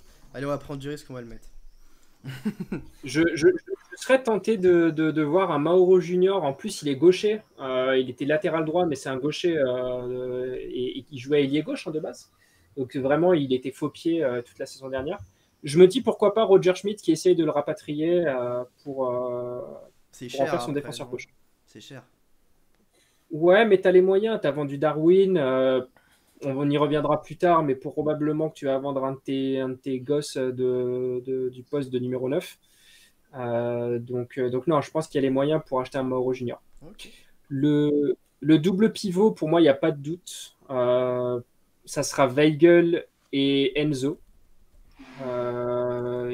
J'ai très peu de doute que ce soit le duo qui soit choisi. Ça parle d'un potentiel départ de Weigl. J'ai du mal à y croire. J'ai honnêtement du mal à y croire. Ça ferait beaucoup. Bah, c'est surtout que je pense qu'il rentre bien dans ce dispositif de Roger Schmidt. Je pense qu'il a beaucoup souffert les saisons précédentes de ne pas avoir d'autres... Ça va, ce noob? T'es en train de nous faire une petite syncope en live là? Oh, t'hésites pas, hein. Tu dis le SAMU, tu nous... Non, pardon. En fait, je suis penché sur mon téléphone et vous voyez que mes cheveux, mais excusez-moi. Au moins, il est très attentif à ce que tu dis, Phil, si t'as vu. Si, en plus, j'écoute. J'écoute Je vraiment. me suis inquiété de ouf. Donc ouais, Weigl l'année dernière, il a souffert. À côté de lui, il avait des peintres. Il y avait Tarabt en 8, honnêtement. Enfin, c'est Le catastrophique. commentaire de Legacy, je vais pas le lire, mais. Il est drôle. J'ai hésité et je me suis dit que bon, ambiance familiale quand même. Il y a des enfants, on va pas en parler. Vous avez pas vu la carte bleue, mais elle est sur le côté là. Donc non, ouais, je pense que le duo de 6, ça sera ça. Si Weigl part, ça parlait beaucoup de Sangaré à un moment. A priori, c'est une vraie piste Oui, pour c'est le vrai, club. c'est vrai. Mais je pense que ça sera une piste que si Weigl part, et j'ai du mal à croire à Weigl qui part. Je sais pas. Après, c'est un feeling perso. À droite, ça sera David Neres en faux pied. Et à gauche, ça sera Rafa en faux pied aussi. En tout cas, il y a assez peu de doutes sur le fait que ça soit les deux ailiers. Hein. C'est pour qu'il rentre Donc, en fait, donc, ouais. en faux pied. Ouais. En tout cas, c'est ce qu'on a pu observer sur les premiers matchs de pré-saison aussi. Je pense que c'est un bon duo, ça peut faire le taf au Portugal. Rafa, il y a eu des rumeurs au début de West Ham, mais ça s'est plus jamais concrétisé. Donc non, je pense qu'il restera. Et puis voilà, peut-être même qu'en année de Coupe du Monde, il n'a pas forcément envie de partir. S'il arrive à faire une belle première partie de saison, peut-être qu'il peut être dans le groupe élargi du Portugal. Donc ça peut l'inciter à rester. Ouais. Neres, poste s'il retrouve son ouais, niveau. Non, je disais juste Neres, s'il retrouve son niveau, ça peut être un bon pic aussi sur ce soir. Vu là, pour le coup, tu le vois titu, donc c'est assez positif. Hein. Faut voir. Ouais, alors Neres, je pense qu'il sera titulaire. Il y a assez peu de doutes. Il faut savoir que l'année dernière, sur les ailes, on avait Rafa et Everton. Everton qui est reparti à Flamengo. On a même mis Darwin sur l'aile à une époque. C'est un flop, hein. Je l'ai acheté, je peux te dire. Ouais, il s'est pas imposé. Il lui manque une vitesse pour le championnat portugais. Mais en fait, j'ai vu ses 2-3 premiers matchs et j'étais impressionné, je l'ai trouvé super fort. Et je l'ai acheté tout de suite. Et en fait, il a fait que 2-3 matchs, quoi. Et après, il s'est complètement éteint. C'est dommage. A priori, il n'y était pas psychologiquement. Mais bon, écoute, ça, c'est des choses qui arrivent. Hein, écoute, hein. C'est le danger avec les Brésiliens. En 10, du coup En 10, du coup, pour l'instant, sur la pré-saison, c'est João Mario qui a assuré ce poste-là avec Pizzi. Mais j'ai beaucoup de mal à croire qu'on en reste là. Je pense qu'on est en train d'essayer d'acheter un Ricardo Horta qui peut jouer à ce rôle-là, qui est quand même plus un 9,5, voire un ailier, mais je pense que ça peut être, ça peut être le choix. En tout cas, pour l'instant, c'est João Mario qui semble marquer des points auprès de Roger Schmidt. Il a fait très bonne impression. Faut savoir que la reprise de l'entraînement a été changée de jour. C'était le jour de son mariage. Il s'est marié le matin. Il est venu à l'entraînement l'après-midi. Et ça a été très apprécié par le club, qui ne s'attendait pas à ce qu'il soit là, même par les tests médicaux. Il a fait un bon premier match en préparation. Donc pour l'instant, c'est lui qui tient la corde. Je ne serais pas surpris quand même qu'il ne la tienne pas définitivement. Voilà. Alors attends, juste parce qu'on me dit que on m'entendait mal. Alors juste pour Mauro Junior, je l'ai enlevé parce que on a cru qu'il avait signé. Donc non, pas du tout. C'est juste qu'il était fortement pressenti. Donc on met qui à la place C'est qui là actuellement Tu peux laisser Ristich qui est le numéro 2 de Grimaldo, et Grimaldo, je pense, ne restera pas. Ristich. Ouais, tu peux mettre Ristich. Ouais, je vais même pas mettre Grimaldo. Non, je pense franchement qu'il restera pas. Il a pas moyen de rester. Il n'a pas les conditions tout simplement pour rester. Ok. Ça marche. Et du coup, j'ai pas écouté la fin parce que j'étais concentré. T'as dit le 9 ou pas? Non, j'ai pas encore dit le 9 et en fait c'est un sujet compliqué à Benfica. Ouais. Pour 3 raisons. En fait, t'as 3 profils très différents. T'as Gonçalo Ramos, t'as Yaremchuk et t'as Enrique Araújo. Alors, Gonçalo Ramos, pour moi, risque de start à ce poste-là. Je ne suis pas 100% sûr que ce soit le joueur indiqué pour un dispositif de Roger Schmidt. C'est pas si on peut faire une analogie, c'est plus un Thomas Müller qu'un Lewandowski. Ouais. Donc du coup, l'avoir en pur numéro 9, je sais pas, j'ai du mal à y croire. À la rigueur, tu vois, je le verrais plus à la place d'un Joao Mario, mais bon, je suis pas sûr que ça soit, En plus, ce qui soit prévu. si t'as deux ailiers percutants, je sais pas s'il faut un faux neuf, quoi. Je sais pas. Bah, je sais pas. C'est ça qui est dur. Et autre point, Gonzalo Ramos, ça parle beaucoup d'un transfert. Ça a beaucoup parlé de Dortmund, notamment. J'ai un peu peur qu'on le vende, malheureusement. Moi, je pense que c'est un mec qui est pétri de talent et meilleure l'équipe où il arrivera, meilleure ses performances. En fait, plus l'équipe sera intéressante et mieux il performera. Il est vraiment très très bon. Il a une très bonne science du jeu. J'aime beaucoup ce joueur, mais je pense qu'à Benfica, dans ce dispositif-là, ça ne fonctionnera pas. Yaremchuk pourrait fonctionner dans ce rôle-là. Il aime bien en plus combiner avec les ailiers faux pieds. On le voit en sélection avec Yarmolenko sur l'aile droite, qui est gaucher, et ça fonctionne très bien. C'est un duo qui fonctionne très bien. En plus, bon, il a une fin de saison qui était assez compliquée. Il y a eu toutes les circonstances de la guerre en Ukraine qui ont beaucoup atteint son niveau. Il a eu du mal cette saison. Et le troisième, désolé Mayafou, mais je vais en parler, mais Enrique Araújo, qui est un pur produit du centre de formation de Benfica, qui a démoli tout sur son passage en Youth League, en Ligue des Champions des Jeunes. Je crois qu'il finit la finale avec un triplé, il gagne 6-1, enfin il était monstrueux, il a une capacité devant les cages c'est inné, quoi. C'est instinctif, c'est un vrai buteur. Ah, il a fait un et match, je me dis hein. qu'à terme, Il a joué le dernier match. Ouais, Il non, a marqué un doublé. Ah, non, d'accord. mais il est super fort. Il est super fort.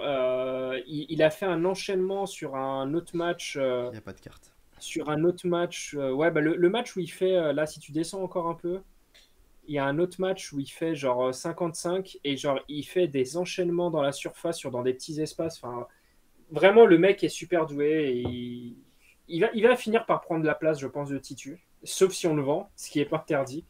Mais c'est un excellent attaquant. C'est un excellent attaquant et je pense, tu vois, si je devais mettre un peu une wild card, ça serait lui en attaquant en numéro 9. Ok. Mais du coup, on met qui? Yaremchuk, t'avais l'air quand même de dire un peu plus Yaremchuk que Ramos, plus en termes de profil. Je pense que moi je mettrais Araújo en pointe. Je Ah ouais, pense qu'à carrément. terme, c'est lui qui. Ah oui, d'accord. Je pense que c'est lui qui va prendre la place à terme. Ok, bah je le mets. Ça serait pas impossible, hein. Roger Schmidt, c'est un coach qui a pas de problème pour faire confiance aux jeunes, donc ça serait pas un problème. Ok, voilà, Je serais pas choqué. la compo est là.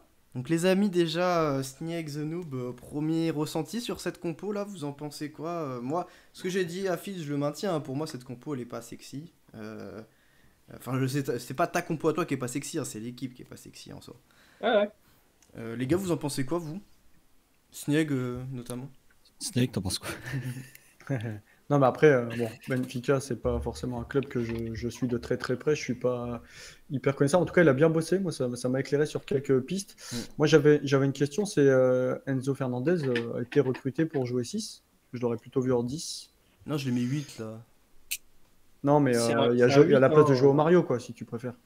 Je pense pas. Je pense qu'il jouera. À River, en fait, il jouait plutôt en double pivot avec Enzo Pérez, milieu défensif droit, et Enzo milieu défensif gauche. Et d'ailleurs, c'est au moment où Enzo est monté dans le terrain que River a un peu dégringolé en termes de perf.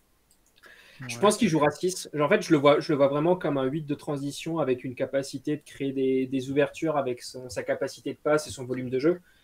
Je pense pas qu'il jouera plus haut. En tout cas, pas pour l'instant. Peut-être plus tard, hein, mais pour l'instant, non, je crois pas. Ok. Et si tu devais ambitionner une place objectivement sur cette équipe-là, tu te positionnerais où? C'est compliqué au Portugal, hein, tu sais. Le problème, c'est que Porto a perdu probablement ses 2 meilleurs joueurs. Il n'a pas recruté. Hein. Il y a eu très peu de recrutement au Portugal, du côté de Porto. Sporting, c'est Sporting, quoi. Enfin, ils ont perdu Palinha, ils ont perdu Sarabia. Est-ce que Pedro Gonçalves va revenir? Non, honnêtement, 1, 2 ou 3, mais c'est toujours très difficile à dire. Je pense que honnêtement, au vu du recrutement qu'on fait et du recrutement des équipes adverses, on va jouer le titre. On va jouer le titre et on va, dans 90% des matchs, être dominant et avoir le dessus sur l'adversaire. Après, c'est dans les derbies, c'est des petits matchs comme ça, des détails. Hein. C'est pas un championnat comme le championnat, je sais pas, anglais, tu vois. C'est un championnat où ça se joue vraiment sur beaucoup de détails, quoi. C'est pas... Ouais. Et du coup, la question plus manager Sorare. Ah, bah, Si, non, tu- laisse-la moi. Vas-y, Ouais, mais Zenou, pose-la. si Vas-y, ce sera peut-être pas celle-là, mais vas-y, Zenou, pose-la. Alors, si tu devais te mouiller, mais sans faire de conseil d'investissement, hein, est-ce que tu penses que c'est Voilà, une c'était équipe qui peut celle-là. être performante sur Sora? Et quel joueur viser? Par exemple, est-ce qu'un Enzo Fernandez, après son transfert, est-ce qu'il sera peut-être pas aussi performant qu'un River, mais est-ce qu'il peut faire des scores, quoi? Moi, je pense que oui. Je pense que Enzo peut scorer. Est-ce qu'il scorera autant qu'à River? Je pense pas. En fait, pour ceux qui suivent River, vous le savez, mais Enzo tirait les tirs au but, enfin les pénaltys. Donc à partir de là, il avait les tirs au but, pardon. Il avait un potentiel DS qui était plus important. Après, oui, dans un championnat comme le Portugais, il a un volume de jeu qui peut lui permettre de continuer de scorer. Il a une capacité de passe, de toute façon, de passe longue qui lui permettra toujours de scorer, à mon avis. Oui, je pense que Enzo va continuer à scorer moins qu'à River parce que j'ai dit, mais il continuera de scorer. Ouais. Et il y en a un joueur ou deux qui peuvent être dans les top challengers saison pro, là, tu penses? C'est dur à dire. Franchement, c'est Je dur, pense que hein. Enrique si Araujo. Horta signe et qu'il prend la place de 10, oui, peut-être. Qui? Ricardo Horta qui est discuté pour prendre un des postes offensifs, donc probablement celui de Joao Mario. Je pense que s'il signe, il peut être un top scoring. Et du coup, tu mets Joao Mario sur le banc, c'est ça? Ouais, Joao Mario sur le banc. Ouais. Pas mal, ça. Ricardo Horta, ça scorait très très fort à Braga ouais. l'année dernière. C'est clair. C'est un très très bon joueur. Il arrive à maturité là. Honnêtement, c'est un joueur qui, s'il arrive à s'imposer à Benfica, peut être très très très très fort en termes de scoring Sora. 27 ans, ouais. Ça va être dur, hein. Il comptera jusqu'en 2026, ça sera le payer la blinde, lui. Bah, c'est ce que le club demande, c'est ce que demande Braga. Il demande une tonne de thunes et c'est pour ça que pour l'instant, c'est pas officialisé. Mais le joueur veut venir. Juste des petites questions sur le chat que je prends. Bon, déjà, on nous dit Neres, je le sens bien exploser. Bah, Phil, c'était plutôt d'accord, moi aussi. Je pense que ça peut être un bon pic, Sora. Qui va tirer les pénaltys selon toi? Très bonne question. C'est une bonne question. Je sais pas. Honnêtement, je pense que ça sera la pointe. Mais après, voilà, tout dépend de qui sera la pointe. Mais je pense que ça sera soit Yaremchuk s'il est titulaire, soit Araujo, soit Gonzalo Ramos. Un des trois. Ouais. Ok, ben ouais, non, j'ai peut-être été un peu dur donc finalement en regardant l'équipe encore quand je les ai passés. C'est vrai que le côté gauche il manque quelque chose, même droit je le connais pas, le bas donc je peux pas trop juger. Il est pas mal, hein, bas. Hein. Moi, Et je il manque suis un surpris 10. qu'on Il ait manque un récupéré. 10. Il manque un 10 quand même parce qu'avec Joe Mario quand même tu peux pas, c'est compliqué quoi. Et un excellent gardien. Il te faut un excellent gardien en fait dans cette équipe. Si on touche un Ouais, mais top gardien, honnêtement, tu peux pas dire que. Enfin, je sais que tu l'as vu plus que il moi. est nul. Il est nul, vraiment, je te le dis. C'est un mauvais gardien. C'est un mauvais gardien de but. Il est bon sur sa ligne, mais c'est tout en fait. Il est très mauvais. Il est vraiment pas bon. Il n'est pas au niveau d'un Benfica. C'est pour ça que moi je suis surpris que ça parle de lui pour la Bundes. Hein. C'est vraiment pas un bon gardien du tout. Mais là, du coup, quand tu parles de top gardien, tu penses à qui? Navas par exemple? Ça pourrait être Navas, mais le problème c'est qu'on n'a pas je pense, le budget pour se le payer. Ça parle un peu de Çakır de Trabzonspor. Ouais, Çakır, c'est vrai. J'ai du mal à y croire. Et sinon, non, ça parlait de Stéphane Ortega, mais il a signé à City. Et après, je sais pas qui on pourra aller chercher. Très sincèrement, le dossier du gardien, ça va être un très gros gars, ça va être un très gros chantier. Mais il faut vraiment qu'on en achète un parce que, en fait, si tu veux, ça a un impact sur les perfs de Otamendi ou de Vertonghen l'année dernière parce que tu pouvais pas jouer haut, en fait. Tu peux pas avoir une défense qui joue haut avec Odysseas Sokage. Il a une laisse attachée au poteau, donc il est incapable de sortir. Il peut pas sortir de sa surface. Enfin, c'est une catastrophe, vraiment, c'est une catastrophe. Bah, tu vois, il y a KTK qui nous dit Shakir, c'est pas meilleur qu'Odysseas. Donc je sais pas s'il a vu Shakir, mais c'est ça le truc. C'est que J'ai pas vu de Shakir, donc je peux pas le dire. tu sais ce que tu perds. Moi, je trouve qu'Odysseas, sur sa ligne, comme tu dis, il était plutôt bon. Après, voilà, il avait des défauts. Tu sais pas ce que tu gagnes, quoi. Donc bon, si tu me parles de top gardien, ouais, mais c'est cher, quoi, les top gardiens. Est-ce que tu peux te permettre de. Mais Odysseas, ce sera de toute façon pas suffisant. Ouais. Ce sera de toute façon pas suffisant pour Benfica. Il a pas le niveau, tout simplement. Ok, dans le chat, n'hésitez pas si Moi, vous avez Navas, ça serait le rêve. Hein. des petites questions. On nous dit pourquoi pas aller chercher un Safonov. J'avoue que Safonov, très très fort, hein, très costaud Safonov. Hein. C'est pas notre marché, c'est pas notre marché. On ira plus vite chercher au Brésil ou en Argentine. Ou Schmitt ira, tu vois, probablement aller chercher aux Pays-Bas ou en Allemagne. Mais je pense pas à ça. Ouais, je suis assez d'accord. Ils vont surtout des Cassio, tu vois. 34 ans, le mec.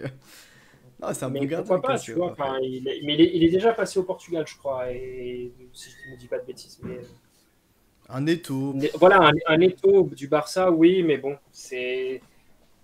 Pourquoi pas? Ça pourrait être le genre de profil. On a essayé d'acheter Perrine il y a quelques années, ça n'avait pas le donné.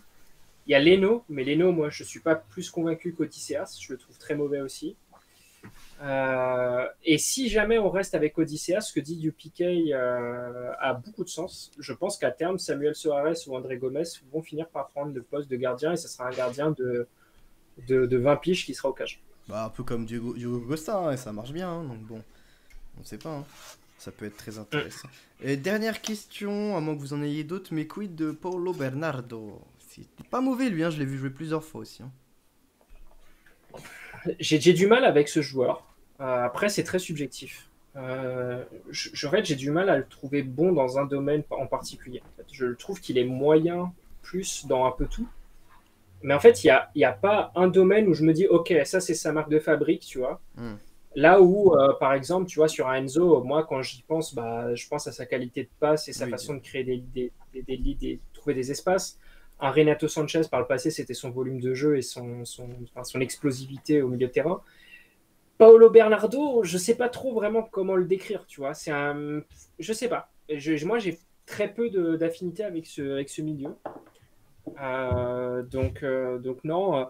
Typiquement, si je devais miser sur des jeunes du centre qui vont exploser cette année, Enrique Araújo, pour moi, c'est une certitude. Si c'est pas cette année, ça sera l'année prochaine. Et à gauche, il y aura Diogo Moreira, qui était l'autre grand monstre de la Youth League, qui est peut-être le meilleur ailier des équipes de formation en ce moment au Portugal, et qui a besoin de jouer maintenant en A, je pense. Hein. Je pense qu'il a vraiment besoin de jouer en A. C'est le moment, quoi. Il est à maturité, c'est parti, quoi. Et si jamais il monte à la place d'un Rafa, je ne serais pas surpris. C'est des options incroyables, hein, en vrai, les deux. Hein. Et dernière question sur Florentino Luis, tu vois, je l'ai vu à la question Hugo. Florentino Luis, ils veulent en faire quoi, Florentino Luis là? Typiquement, Florentino Luis, tu vois, moi j'aime bien. C'est un 6, pur 6. Vraie capacité de lecture du jeu, de positionnement, capacité de couper les lignes, de réaliser des interceptions. Enfin, vraiment, il est très très fort là-dessus. C'est un poulpe. Enfin, le mec, il est au milieu de terrain, il capte tout, il essaie de tout récupérer. Il n'a pas réussi à s'imposer. Inexplicablement, il n'a pas réussi à s'imposer à Retafe. Mais j'aime beaucoup. Et a priori, il est en train de faire très très très très bonne impression auprès de Roger Schmidt sur le début de la pré-saison. Pour l'instant, c'est la grosse surprise de ce début de pré-saison du côté de Benfica. À la limite, alors, peut-être espérer un départ de Weigl fin août, et boum, propulsé en titulaire. On sait pas, hein, ça peut aller vite, hein, le football. Hein. Ça peut aller vite. Après, tu sais comment c'est, hein, mettre un petit jeune comme ça. L'année prochaine, nous, en août, on doit se qualifier pour la Ligue des Champions. Ouais. Ok. Bon. Les amis, vous avez d'autres questions, d'autres remarques, autres sujets de débat à faire avec Fields ou on passe à l'Inter de Milan? L'Inter Milan C'était d'ailleurs. très bien. En même temps, j'ai envie de Merci, dire, Stag. c'est compliqué de Bravo. débattre de Benfica avec un supporter de Benfica, quoi. Tu peux juste voir ses paroles et c'est comme si je parle de Allez. Rennes. J'espère que voilà, vous allez pas. Parce que bon, il y a certaines personnes qui ont quand C'est même faux. mis Benjamin Brugeot pot 4. Hein, voilà. Donc, bon. Après, qu'est-ce que tu veux? Il y en a qui connaissent pas vraiment le football. Oh, l'autre. Non, bah écoutez, on va passer à l'Inter alors. Super intéressant, Fils, franchement. Le Enrique Araujo, moi je dis, hein, je dis pas comme tu dis. Hein. Enrique Araujo pour les non portugais. Je le surveille après, il a l'air enfin, tu me dis, mais ça va être du scoring de 9 quoi. C'est ça, genre du scoring à la Darwin, quoi.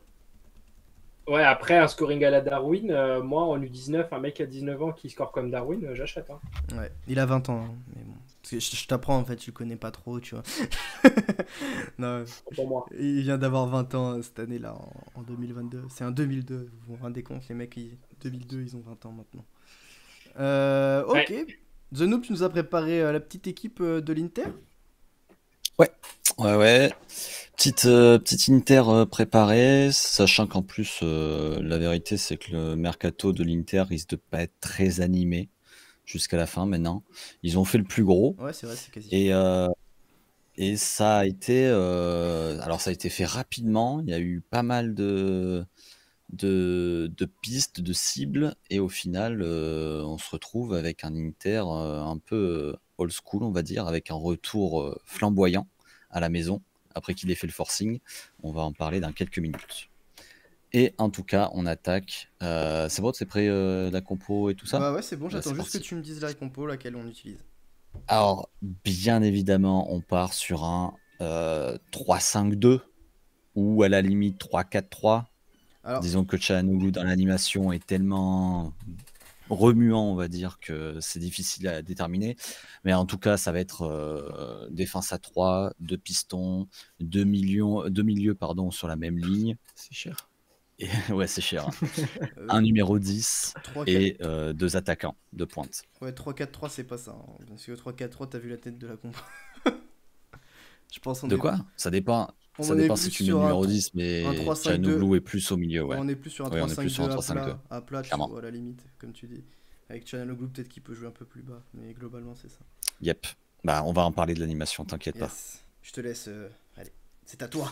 Alors dans les cages, et ça va être le moment flex de la compo, hein, je suis désolé, Ça mais... commence, on est qu'au gardien, bordel. Bah oui, non mais c'est la vérité. Avec le Fields, on en a parlé plusieurs fois en stream en Eh plus oui. avec le Oh Fields. nana.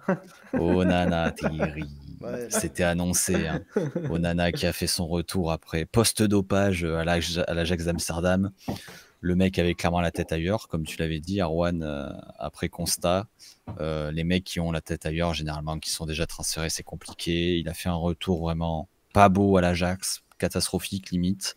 Et on s'est dit, Handanovic, certes très critiqué en Serie A, hein, très critiqué par ses propres supporters d'ailleurs, Handanovic, parce que généralement il fait 2-3 énormes boulettes dans la saison. Boulettes de main, généralement, où il relance sur l'attaquant adverse ou quoi. Mais au final, il va encore tenir les cages, sous prétexte où il va passer son expérience à Onana. La vérité, c'est qu'Onana est juste pas prêt à reprendre les cages d'une telle équipe. Donc Handanovic va encore être là et va tenir les cages. Ah. Donc tu peux mettre un petit Handanovic / Onana dans les cages tranquillement. Je vais juste mettre Honda, ouais, je vais mettre Onana si tu veux, mais... 300 € nana. Petite question, mon The Noob. Est-ce que tu penses à un changement de gardien dans l'année ou pour toi, Honda, il va faire la saison entière? Franchement, je partirais sur un Honda toute la saison. Alors je dis pas que Onana aura pas des matchs par-ci par-là, et ça risque d'être piégeux de temps en temps pour les détenteurs d'Handanovic, mais je pense qu'Handanovic va faire facilement, hors match de coupe, facilement 80% des matchs. Vraiment. Il y a UPK qui nous dit à la première bourde d'Honda. Ouais, je suis Bah pas... franchement, non, même pas, je pense. Mais Je pense même pas. Après, moi, je pense qu'il peut faire tous les matchs, Honda et Onana, la Coupe d'Italie, tu vois, et après, bah, l'année prochaine, voilà. Oui, bah c'est... Voilà. En vrai, Onana, il va faire 2-3 matchs de championnat voilà, pour prendre la température. Il va faire les matchs de coupe. À part ça, ça va être full Anda, hein, la vérité. Hein. Alors, Moi, en tout cas, j'y crois. alors il y a elle qui y croit pas. Moi, je peux te dire, L50C.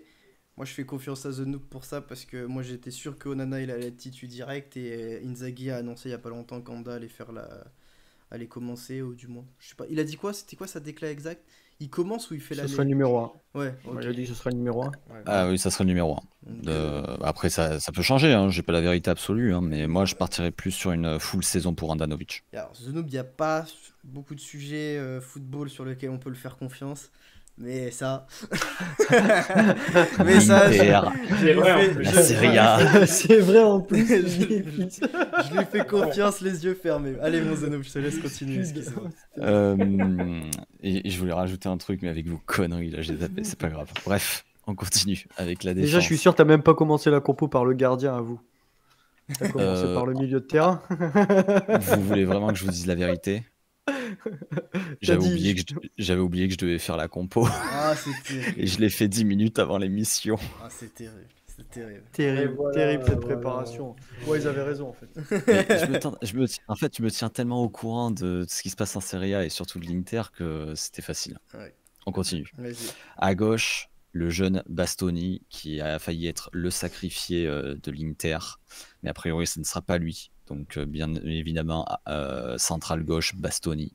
Ça, il n'y a pas trop de soucis là-dessus. Au centre, on s'aventurerait plus sur une nouvelle saison de Vrij. Terrible. De Vrij qui était dès la mi-saison annoncé partant. Tout le monde disait que ça serait sa dernière année à l'Inter Milan. A priori, les plans changent. Tout simplement, pourquoi? Parce que le PSG est arrivé par là et a priori est prêt à payer la tunasse pour récupérer Milan Skriniar. Skriniar, donc, qui va être remplacé. Et qui d'autre pour remplacer Skriniar que le défenseur du Torino qui a fait une saison énorme et qui s'appelle Bremer, B-R-E-M-E-R, tout simplement. Il joue pas plutôt dans Donc, l'axe, lui? Bremer, franchement, je vois pas un De Vrij partir de l'axe. Ouais. Rien que de par son profil et tout, j'ai du mal à voir un De Vrij partir de l'axe, mais je suis d'accord que Bremer dans l'axe serait pas déconnant. De Vrij, ça reste un élément dont l'Inter veut se débarrasser. Après, est-ce qu'ils vont privilégier la stabilité plutôt que... Parce que là, ça fait quand même changement de 2 joueurs, plus un Bastoni qui est quand même assez fragile physiquement, plus qui est jeune, ça peut être compliqué. Donc, et oui, ce que je voulais dire, c'est que quand même, en Serie A, faut pas oublier, certes, l'Inter est une des équipes les plus modernes de Serie A, mais ils aiment quand même les vieux briscards. Donc, Handanovic, c'est pour ça que je lui fais quasi une... je pense qu'il va faire toute la saison. Ils aiment, on sait, ils aiment l'expérience, ils aiment les vieux. Je pense qu'Handanovic va rester. Donc, Bremer. Pour suppléer à tout ça, tu peux mettre un petit Di Marco à la place de Bastoni. Au grand malheur de Fields, je pense. Et je le comprends parce que c'est vrai que Di Marco est un énorme scoreur de A sur Sora et en plus il est décisif. Il a un positionnement très spécial sur le terrain, c'est-à-dire qu'il est très très offensif, Di Marco, et pas que sur les coups de pied arrêtés, hein. Il monte même pendant les actions et tout, donc je pense que ça crée un trop gros déséquilibre défensif pour l'Inter et c'est pour ça qu'il reste remplaçant. Mais voilà, c'est vrai que par contre c'est un énorme scoreur sur Sora, mais malheureusement pas titulaire. Il est jeune. Après. On continue. Ouais, pardon. Il est jeune, je disais juste. Il est jeune, donc il a Oui, le temps. oui. Bon, Ouais. ça va être dur de s'imposer, mais... C'est ça. Il est latéral gauche de formation, en plus, si je me trompe pas. Donc, c'est pour ça aussi C'est possible. qui explique son côté très offensif. C'est ça. On continue avec tout simplement la pièce maîtresse de l'Inter de Milan. Le mec qui est indéboulonnable et le mec, s'il se blesse, l'Inter est complètement dans la merde. C'est Brozovic.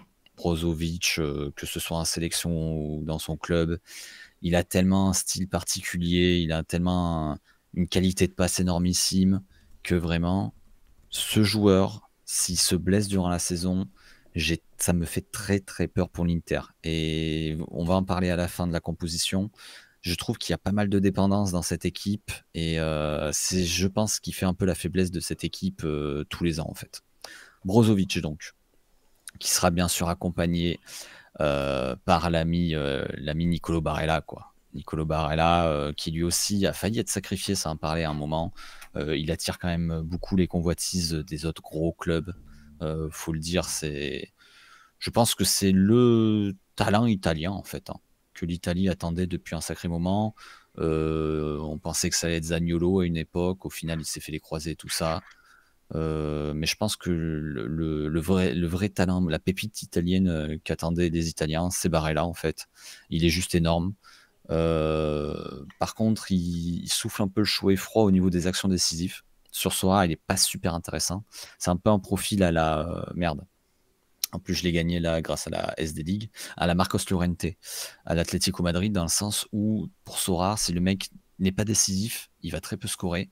Par contre, des fois, il va avoir des phases de decisive score qui sont juste folles. C'est-à-dire que pendant 10 matchs de suite, il va être décisif, soit passe D, soit but, et c'est assez fort. Voilà. C'est quand même mieux que Mais je Llorente. reste. Oui, c'est mieux que Llorente. Mais en même temps, t'as vu l'état de l'Atlético Madrid? Ouais, mais bon, C'est compliqué. Llorente, en termes de AA score, on est quand même sur. C'est très faible. On est 5 de AA, quoi. Ouais, c'est pas fou. 4, tu vois, des trucs comme ça. Quand même. Vas-y, excuse-moi, je te laisse continuer. On va continuer par le piston droit, qui va être tout simplement, sans surprise, Dumfries. Dumfries qui est extrêmement offensif. J'ai un peu de mal avec ce joueur, moi, personnellement. Je trouve que les pistons de l'Inter, c'est un peu leur faiblesse aussi. Par contre, je pense qu'ils vont se régaler. Je pense que la Serie A va être encore une fois facile. Pas qu'ils vont la gagner, mais ils vont rouler sur les petites équipes assez facilement. On va le voir grâce à leur offensive, on va le voir tout à l'heure. Mais en plus, avec des pistons aussi offensifs qui ont quand même une qualité de centre, ça risque d'être très intéressant. Dumfries qui veut être suppléé par Darmian. Darmian, a priori, qui devrait rester. J'ai rien vu là-dessus, en tout cas. Donc voilà, tu peux mettre Darmian slash Darmian. Ah oui, d'accord. Okay. Ouais. Parce que lui, slash Darmian derrière Dumfries. À gauche, l'Inter de Milan a perdu un joueur extrêmement sous-coté à mon sens. Ouais, personnellement, je suis un grand fan, Perisic, qui part à Tottenham. Et ils ont remplacé quand même, je trouve pas trop mal, hein, la présence de Gosens. Perso, j'aime bien le move. C'est plutôt sympa. Après, c'est aussi offensif. J'ai un peu peur de l'équilibre de l'équipe. J'ai un peu peur que défensivement, ils prennent l'eau, surtout sur les matchs de LDC. Mais l'avenir nous le dira. Mais en tout cas, c'est un bon remplaçant quand même à Perisic. C'est plutôt sympa. En plus, ils l'avaient prévu quoi, au début d'année, quoi. Ils l'ont acheté cet hiver. Ouais. Et quand il était Mais le mercato de l'Inter a été bouclé très très rapidement. Hein. C'est affolant. Ouais. Franchement, c'est fou. Ça parlait aussi de Ginter à l'époque à l'Inter. J'ai fait une erreur sur mais Gosens. Ah, il y a un S. Pardon. Ouais, il y a qu'un S. Gosens, c'est plus défensif que Perisic. Oui, quand même, c'est plus défensif. En même temps, c'est compliqué de faire moins défensif que Perisic, hein, on va pas se le cacher. Mais ça reste quand même pas mal offensif. Mais ça me fait quand même peur au niveau de l'équipe perso. Mais bon. Après, j'ai aucun doute, ils vont rouler sur les 3/4 des équipes de Serie A. Franchement. Un élément aussi que j'ai oublié pour la défense, il y a la rumeur Acerbi encore qui plane sur l'Inter. Perso, j'y crois pas trop. Je sens qu'Acerbi va encore faire une saison à la Lazio. C'est tous les ans le même cinéma. C'est toujours les mecs qui disent ils se brouillent avec les supporters, ils veulent partir, le club veut qu'ils partent, au final personne n'en veut. Ou alors tout simplement c'était que du bullshit et ils en ont trop besoin. Je vois pas comment la Lazio pourrait se débarrasser personnellement d'Acerbi, mais bon, bref. On continue. Il joue à quoi? En numéro. Il joue à 2, ouais, il joue à 2 derrière. La Lazio. Ouais, à 2 derrière, ouais. On continue avec tout simplement. Mkhitaryan Le joueur de cette équipe, Hakan Sexuel, Hakan Çalhanoğlu, tout simplement, en numéro 10. Oh là, quel monstre. Putain, j'ai une larme qui coule. Quel monstre. Hakan Çalhanoğlu, donc qui devrait jouer la grande majorité du temps, on va pas se le cacher, mais qui a quand même un compétiteur de taille en la présence de Mkhitaryan, qui vient d'être récupéré. Je trouve que c'est un très très bon move de la part de l'Inter. Je comprends pas le move personnellement de la part de Henrik, Non, mais personnellement. on est d'accord, il va toucher un salaire en plus incroyable, 6 millions je crois par an, net. Hein. Oui, il y a Net ou moyen. brut? Après, c'est Dites-nous un. dans le chat, je sais pas. Après, Bon, je de toute trouve. façon, c'est bien les deux. Ouais, Ouais, ouais. Non mais quand même ça fait une diff quoi, parce que si c'est 6 net, t'es très très bien payé quoi. c'est clair. Moi, je suis très fan autant de Çalhanoğlu que de Mkhitaryan, et c'est vrai que j'ai pas trop compris le move de la part d'Mkhitaryan. Après, par rapport au nombre de matchs qu'il va y avoir cette saison et tout ça, je comprends totalement le move quand même de la part de l'Inter. Je trouve que c'est un très bon move, même s'il le paye cher, et que ils ont trouvé un bon suppléant à Çalhanoğlu. Ça reste quand même un profil un poil différent. On en parlera après si vous voulez. Donc voilà, Hakan / Mkhitaryan. Et puis devant. Et là, ça a été jusqu'au bout. Non, pas jusqu'au bout, parce que ça a été plié dès le début du mercato, mais en fait, ça en a parlé pendant 2-3 mois. Et je pense qu'il y en a un qui doit bien chialer chez lui. D'ailleurs, il a été obligé de baisser ses prétentions salariales, Moi, tellement qu'il y croyait. moi, De quoi? moi aussi je chiale, toi aussi. Ouais, On chiale tous moi les aussi. deux. On chiale tous les deux. C'est l'ami Dybala qui a été qui a subi une grosse désillusion. Ça me Il va fume de falloir rire. qu'on en parle de Dybala Je te jure. en vrai. Hein. Ouais. Ah ouais, on va en parler, je te promets. Donc voilà, il a baissé ses prétentions salariales parce qu'au final, l'Inter lui a fait clairement comprendre que son mercato offensif était terminé. Parce que tout simplement, ils ont gardé l'énorme fraude qu'est Lautaro Martinez, donc qui va jouer à gauche. Et à droite, on aura tout simplement l'ami Lukaku, que je suis tout simplement trop hype par son retour. Je suis désolé, je sais que c'est un profil que beaucoup détestent, qu'un joueur pas du tout aimé par le grand public, mais pour de la Serie A et surtout pour l'Inter, je trouve son retour juste énormissime. Alors lui aussi, il a bien chialé pour revenir, mais en même temps, je crois que l'Inter a fait un énorme coup. Hein. Il l'avait vendu combien déjà? Quasiment 100 millions? Ouais, ou 110, un truc comme ça, ouais, c'est un délire dans le genre. Et ils l'ont récupéré en prêt pour 9 millions. C'est juste énormissime. Une pensée pour Blues. Ouais, une pensée pour vous, c'est clair. C'est dur Chelsea en ce moment là, entre tous les râteaux qui se prennent et Lukaku qui se barre pour rien alors qu'il l'aurait acheté. C'est dur.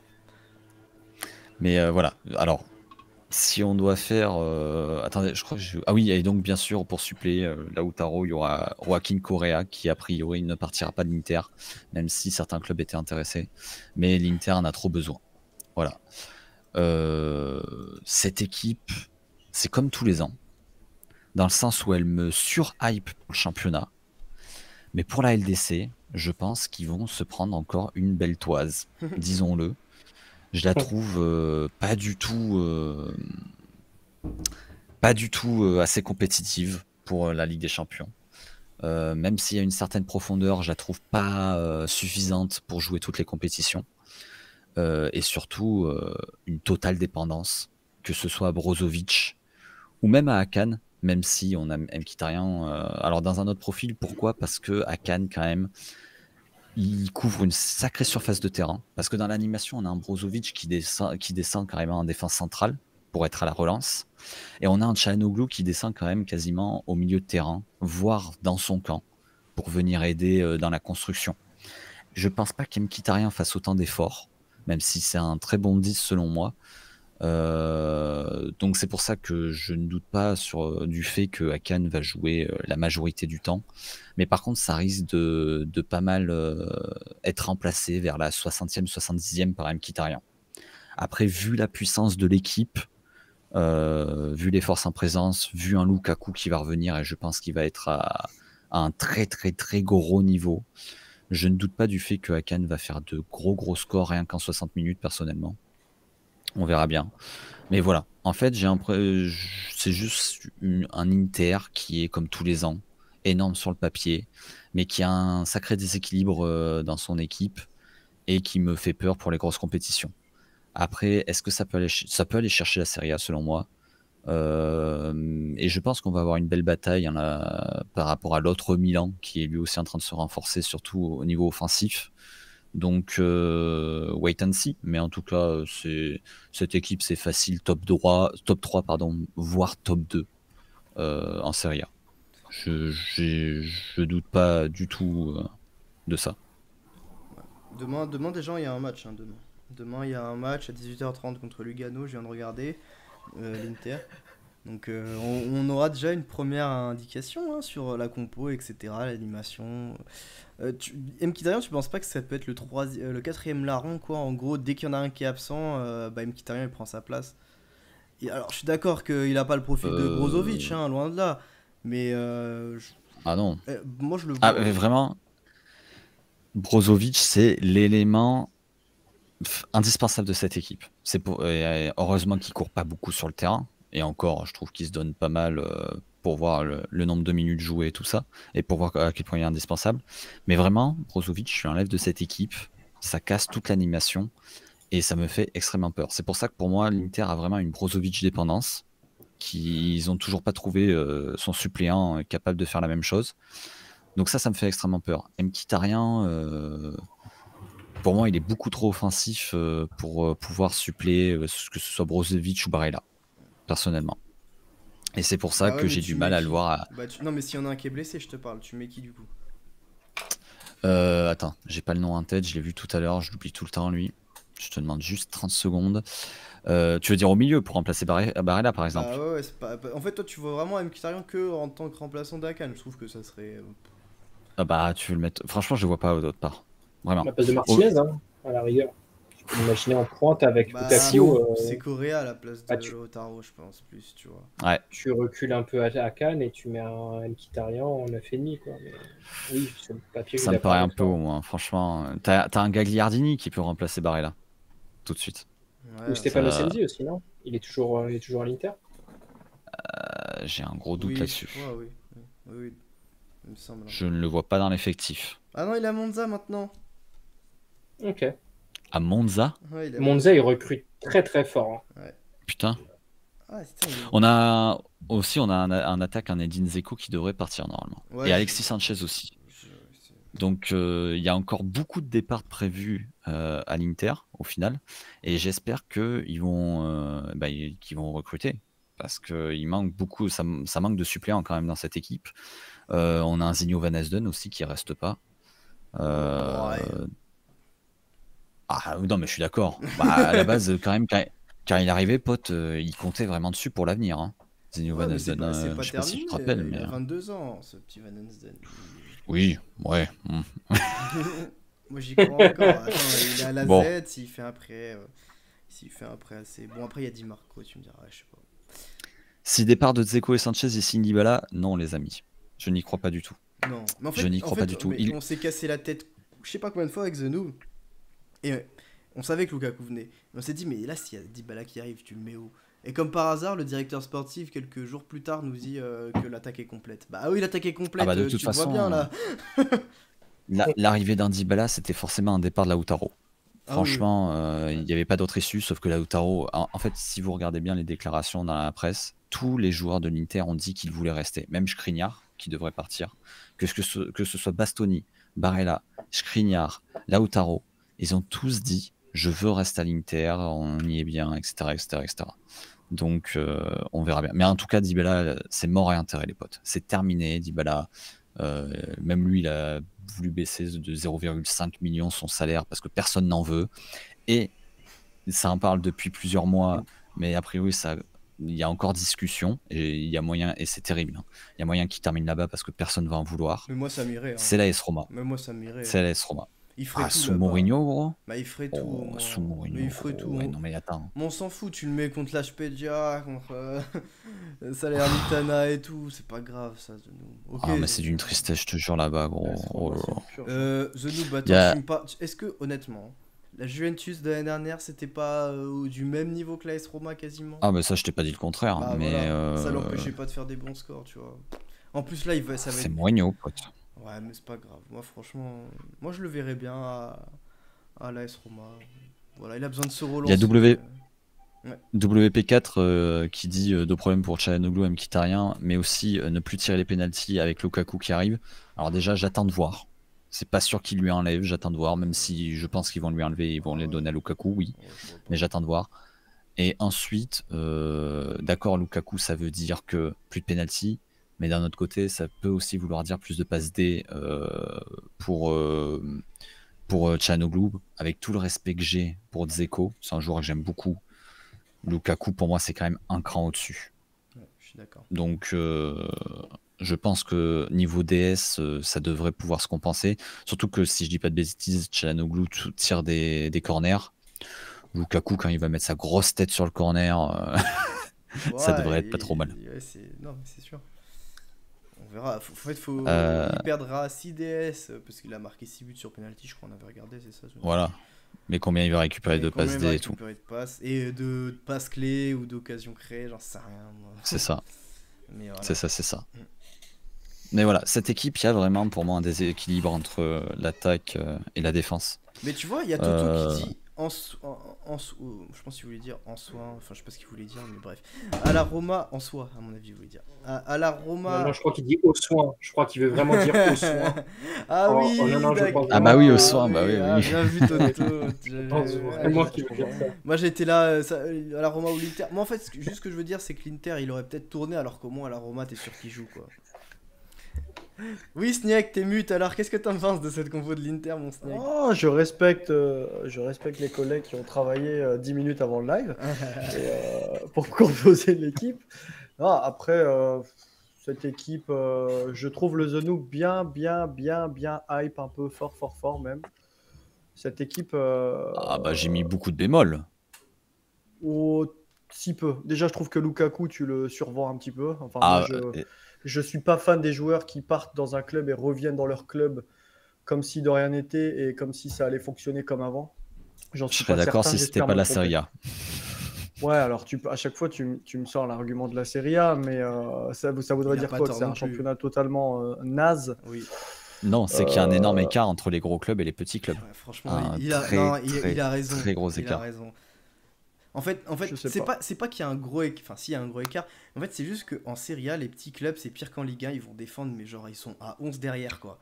Et du coup, bah, les grosses équipes, elles jouent. Enfin, en tout cas, l'Inter, hein, parce que là, on parle de l'Inter. Elles jouent très très haut sur le terrain, je trouve. Parce que surtout l'Inter, et du coup, bah, masse de passes, dernier tiers, etc. C'est ça qu'il veut dire, je pense. Ouais, enfin, moi, Lukaku. j'ai quand même vu un Inter Milan se casser les dents sur beaucoup d'équipes après janvier. Des grosses, des petites équipes. Ils ont eu un passage à vide. Quand ça tournait plus, ça tournait plus. Une fois que tu défendais bas, ils n'y arrivaient plus. Donc, je suis pas sûr que ce soit si facile, si limpide que ça. Alors, le passage à vide, je pense que ça peut arriver à tout le monde. Faut quand même mettre en perspective, ils finissent avec 84 points, deuxième à 2 points de Milan AC. Hein. Ah non, mais ils ont fait une énorme saison. Hein, je te dis Donc, pas ça le reste quand contraire, même une saison énormissime. Hein. Je- Franchement, Je ne dis pas le contraire. Après, oui, bon, c'est vrai qu'il y a des très petites équipes. En plus, je regarde le calendrier. Bon, déjà, au niveau des matchs amicaux, ils vont s'affronter beaucoup de Ligue 1, puisqu'ils vont faire Monaco, Lens et Lyon. Et en plus, ils ont un calendrier quand même début de saison vachement favorable. Ouais, c'est ce qu'on a On va avoir tout le loisir de s'emballer sur eux, parce que Lecce, la Spezia, bon, la Lazio, Cremonese, je suppose que c'est les promus. Et je pense que le vrai Inter, on le verra le 3 septembre, parce que c'est déjà le derby de Milan. Franchement, je demande à voir. Ça peut être très beau comme tu le décris. Moi, Lukaku, je sais pas. Je sais pas si Ça on peut aura être le très même beau. Lukaku avant qu'il parte. ça peut être très beau en Serie A. Oui, ça j'ai bien compris que tu En avais mis un LDC, bémol je sur la pense Ligue des qu'ils vont se Champions. faire piner la gueule. Et Vraiment. là, pour le coup, je suis d'accord On a avec toi. compris, Zeno. Non, mais oui, non, mais. Tu sais que Dzeko, c'est 17 buts la saison dernière. 17. Je te parie que Lukaku, je vais peut-être prendre un pari un peu osé ou quoi, les 30 buts seront pas loin. Si c'est pas 30 buts. En championnat? Non, cumulé. Ok. Ah ouais, t'es chaud. Franchement. Ça fait beaucoup 6 matchs de Ligue des Champions, va falloir marquer vite. Hein, parce qu'après, il y aura Oui. Non, après, ils peuvent partir en Ligue Europa, on sait jamais. Non, en vrai, s'il prend les tirs au but, je pense que les 30 buts sont atteignables pour Lukaku. Non, je suis d'accord. C'est intéressant. Après, Akan, ça semble quand même être le joueur là, à détenir. Surtout que Lukaku ne tournera pas. Si Dzeko part, et a priori c'est vraiment un départ, hein, Lukaku ne tournera pas. Lukaku, je vois pas par qui il peut être remplacé dans cette équipe. Alors là, screenez ce que vient de dire Vita. Ouais, il en a déjà parlé sur Twitter. The Noob, t'en penses quoi, il est toi, de ça? persuadé, hein.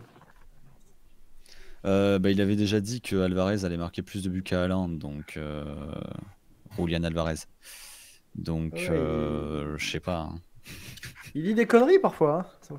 Je pars du principe que Haaland ne va pas jouer, en fait, je pense. C'est pas possible Oui. autrement. Mais oui, qu'il va se blesser énormément. Non, ça me choquerait pas que Lukaku marque plus de buts qu'Haaland. La vérité, c'est que ça me choquerait pas. Lukaku, c'est minimum 20 buts en Serie A. Je pense aussi, Nadjil. Je pense aussi. On verra, hein, on verra. Mais là, quand même, moi, je vois cette équipe. Je me dis, le joueur à détenir, c'est quand même Akan. Ça va vraiment dépendre du turnover qu'il y aura avec Mkhitaryan. Mais c'est sûr que ça va le pénaliser de sortir à la 60e, 70e. Après, il sortira à la 60e, 70e lors des matchs moyens ou l'Intermen, tu vois. Parce que les matchs de LDC, je le vois pas sortir à la 60e, 70e. Non, mais moi, pour le coup, je suis pas trop d'accord avec toi parce qu'en fait, pour les gros matchs, je vois pas Mkhitaryan ne pas rentrer. Enfin, on a dit qu'on comprenait pas son move, mais alors là, si le mec il y rentre même pas pour les matchs de LDC, pourquoi t'es allé à mais l'Inter, mec, en fait franchement, bon. Ah, Mais voilà. après tout à l'heure, tu disais Brozovic commence à se faire vieux. Voilà. Est-ce qu'à la rigueur, c'est pas Akan qui redescend et Mkhitaryan qui prend le poste de 10 sur les fins de match, hein? Je vois pas comment Et- c'est possible. Mais moi, Franchement, c'est ça que vu le profil de Brozovic, je vois pas comment c'est possible. Mais moi, c'est ça que je veux dire Après, aussi. Ouais. Je connais pas bien le profil de Bremer. Peut-être qu'il est très bon à la relance. Ça, je saurais pas vous dire. Je suis incapable. Non, je crois pas. Bah alors, je vois pas comment c'est possible. Parce que c'est vraiment Brozovic qui fait tout au niveau de la relance. Et on sait que c'est un gros jeu de construction quand même, l'Inter. Ça se base beaucoup sur la possession et sur la construction des actions. Je ne vois pas du tout un Akan Çalhanoğlu prendre la place de Brozovic Mais moi, pendant le match. à la limite, moi je te parle même pas de Brozo, mais je te parle de Barella, et tu vois, c'est ce que je te disais tout à l'heure. Là, il y a Mayafou qui nous dit vont tous tourner au milieu, pas que Akan. Mkhitaryan peut jouer relayeur sur des bouts de match. Pour moi, c'est pour ça qu'ils ont pris Mkhitaryan, c'est que pour moi, Mkhitaryan peut jouer autant relayeur que 10, tu vois, il peut jouer. Il peut pas jouer 6, je suis d'accord. Mais franchement, il peut jouer. C'est un bon joueur assez polyvalent, quoi. C'est un couteau suisse. Là... C'est pas pour rien qu'on l'appelait le couteau suisse dans toute sa carrière, quoi, tu vois. Tu mets ce 11 avec Mkhitaryan à la place de Barella, mais là, je donne pas cher de la défense. Hein. Et encore une fois, ça peut coller au fait que en Serie A, le niveau est quand même faible et que contre les moyennes et petites équipes, ils vont sûrement leur rouler dessus, tu vois.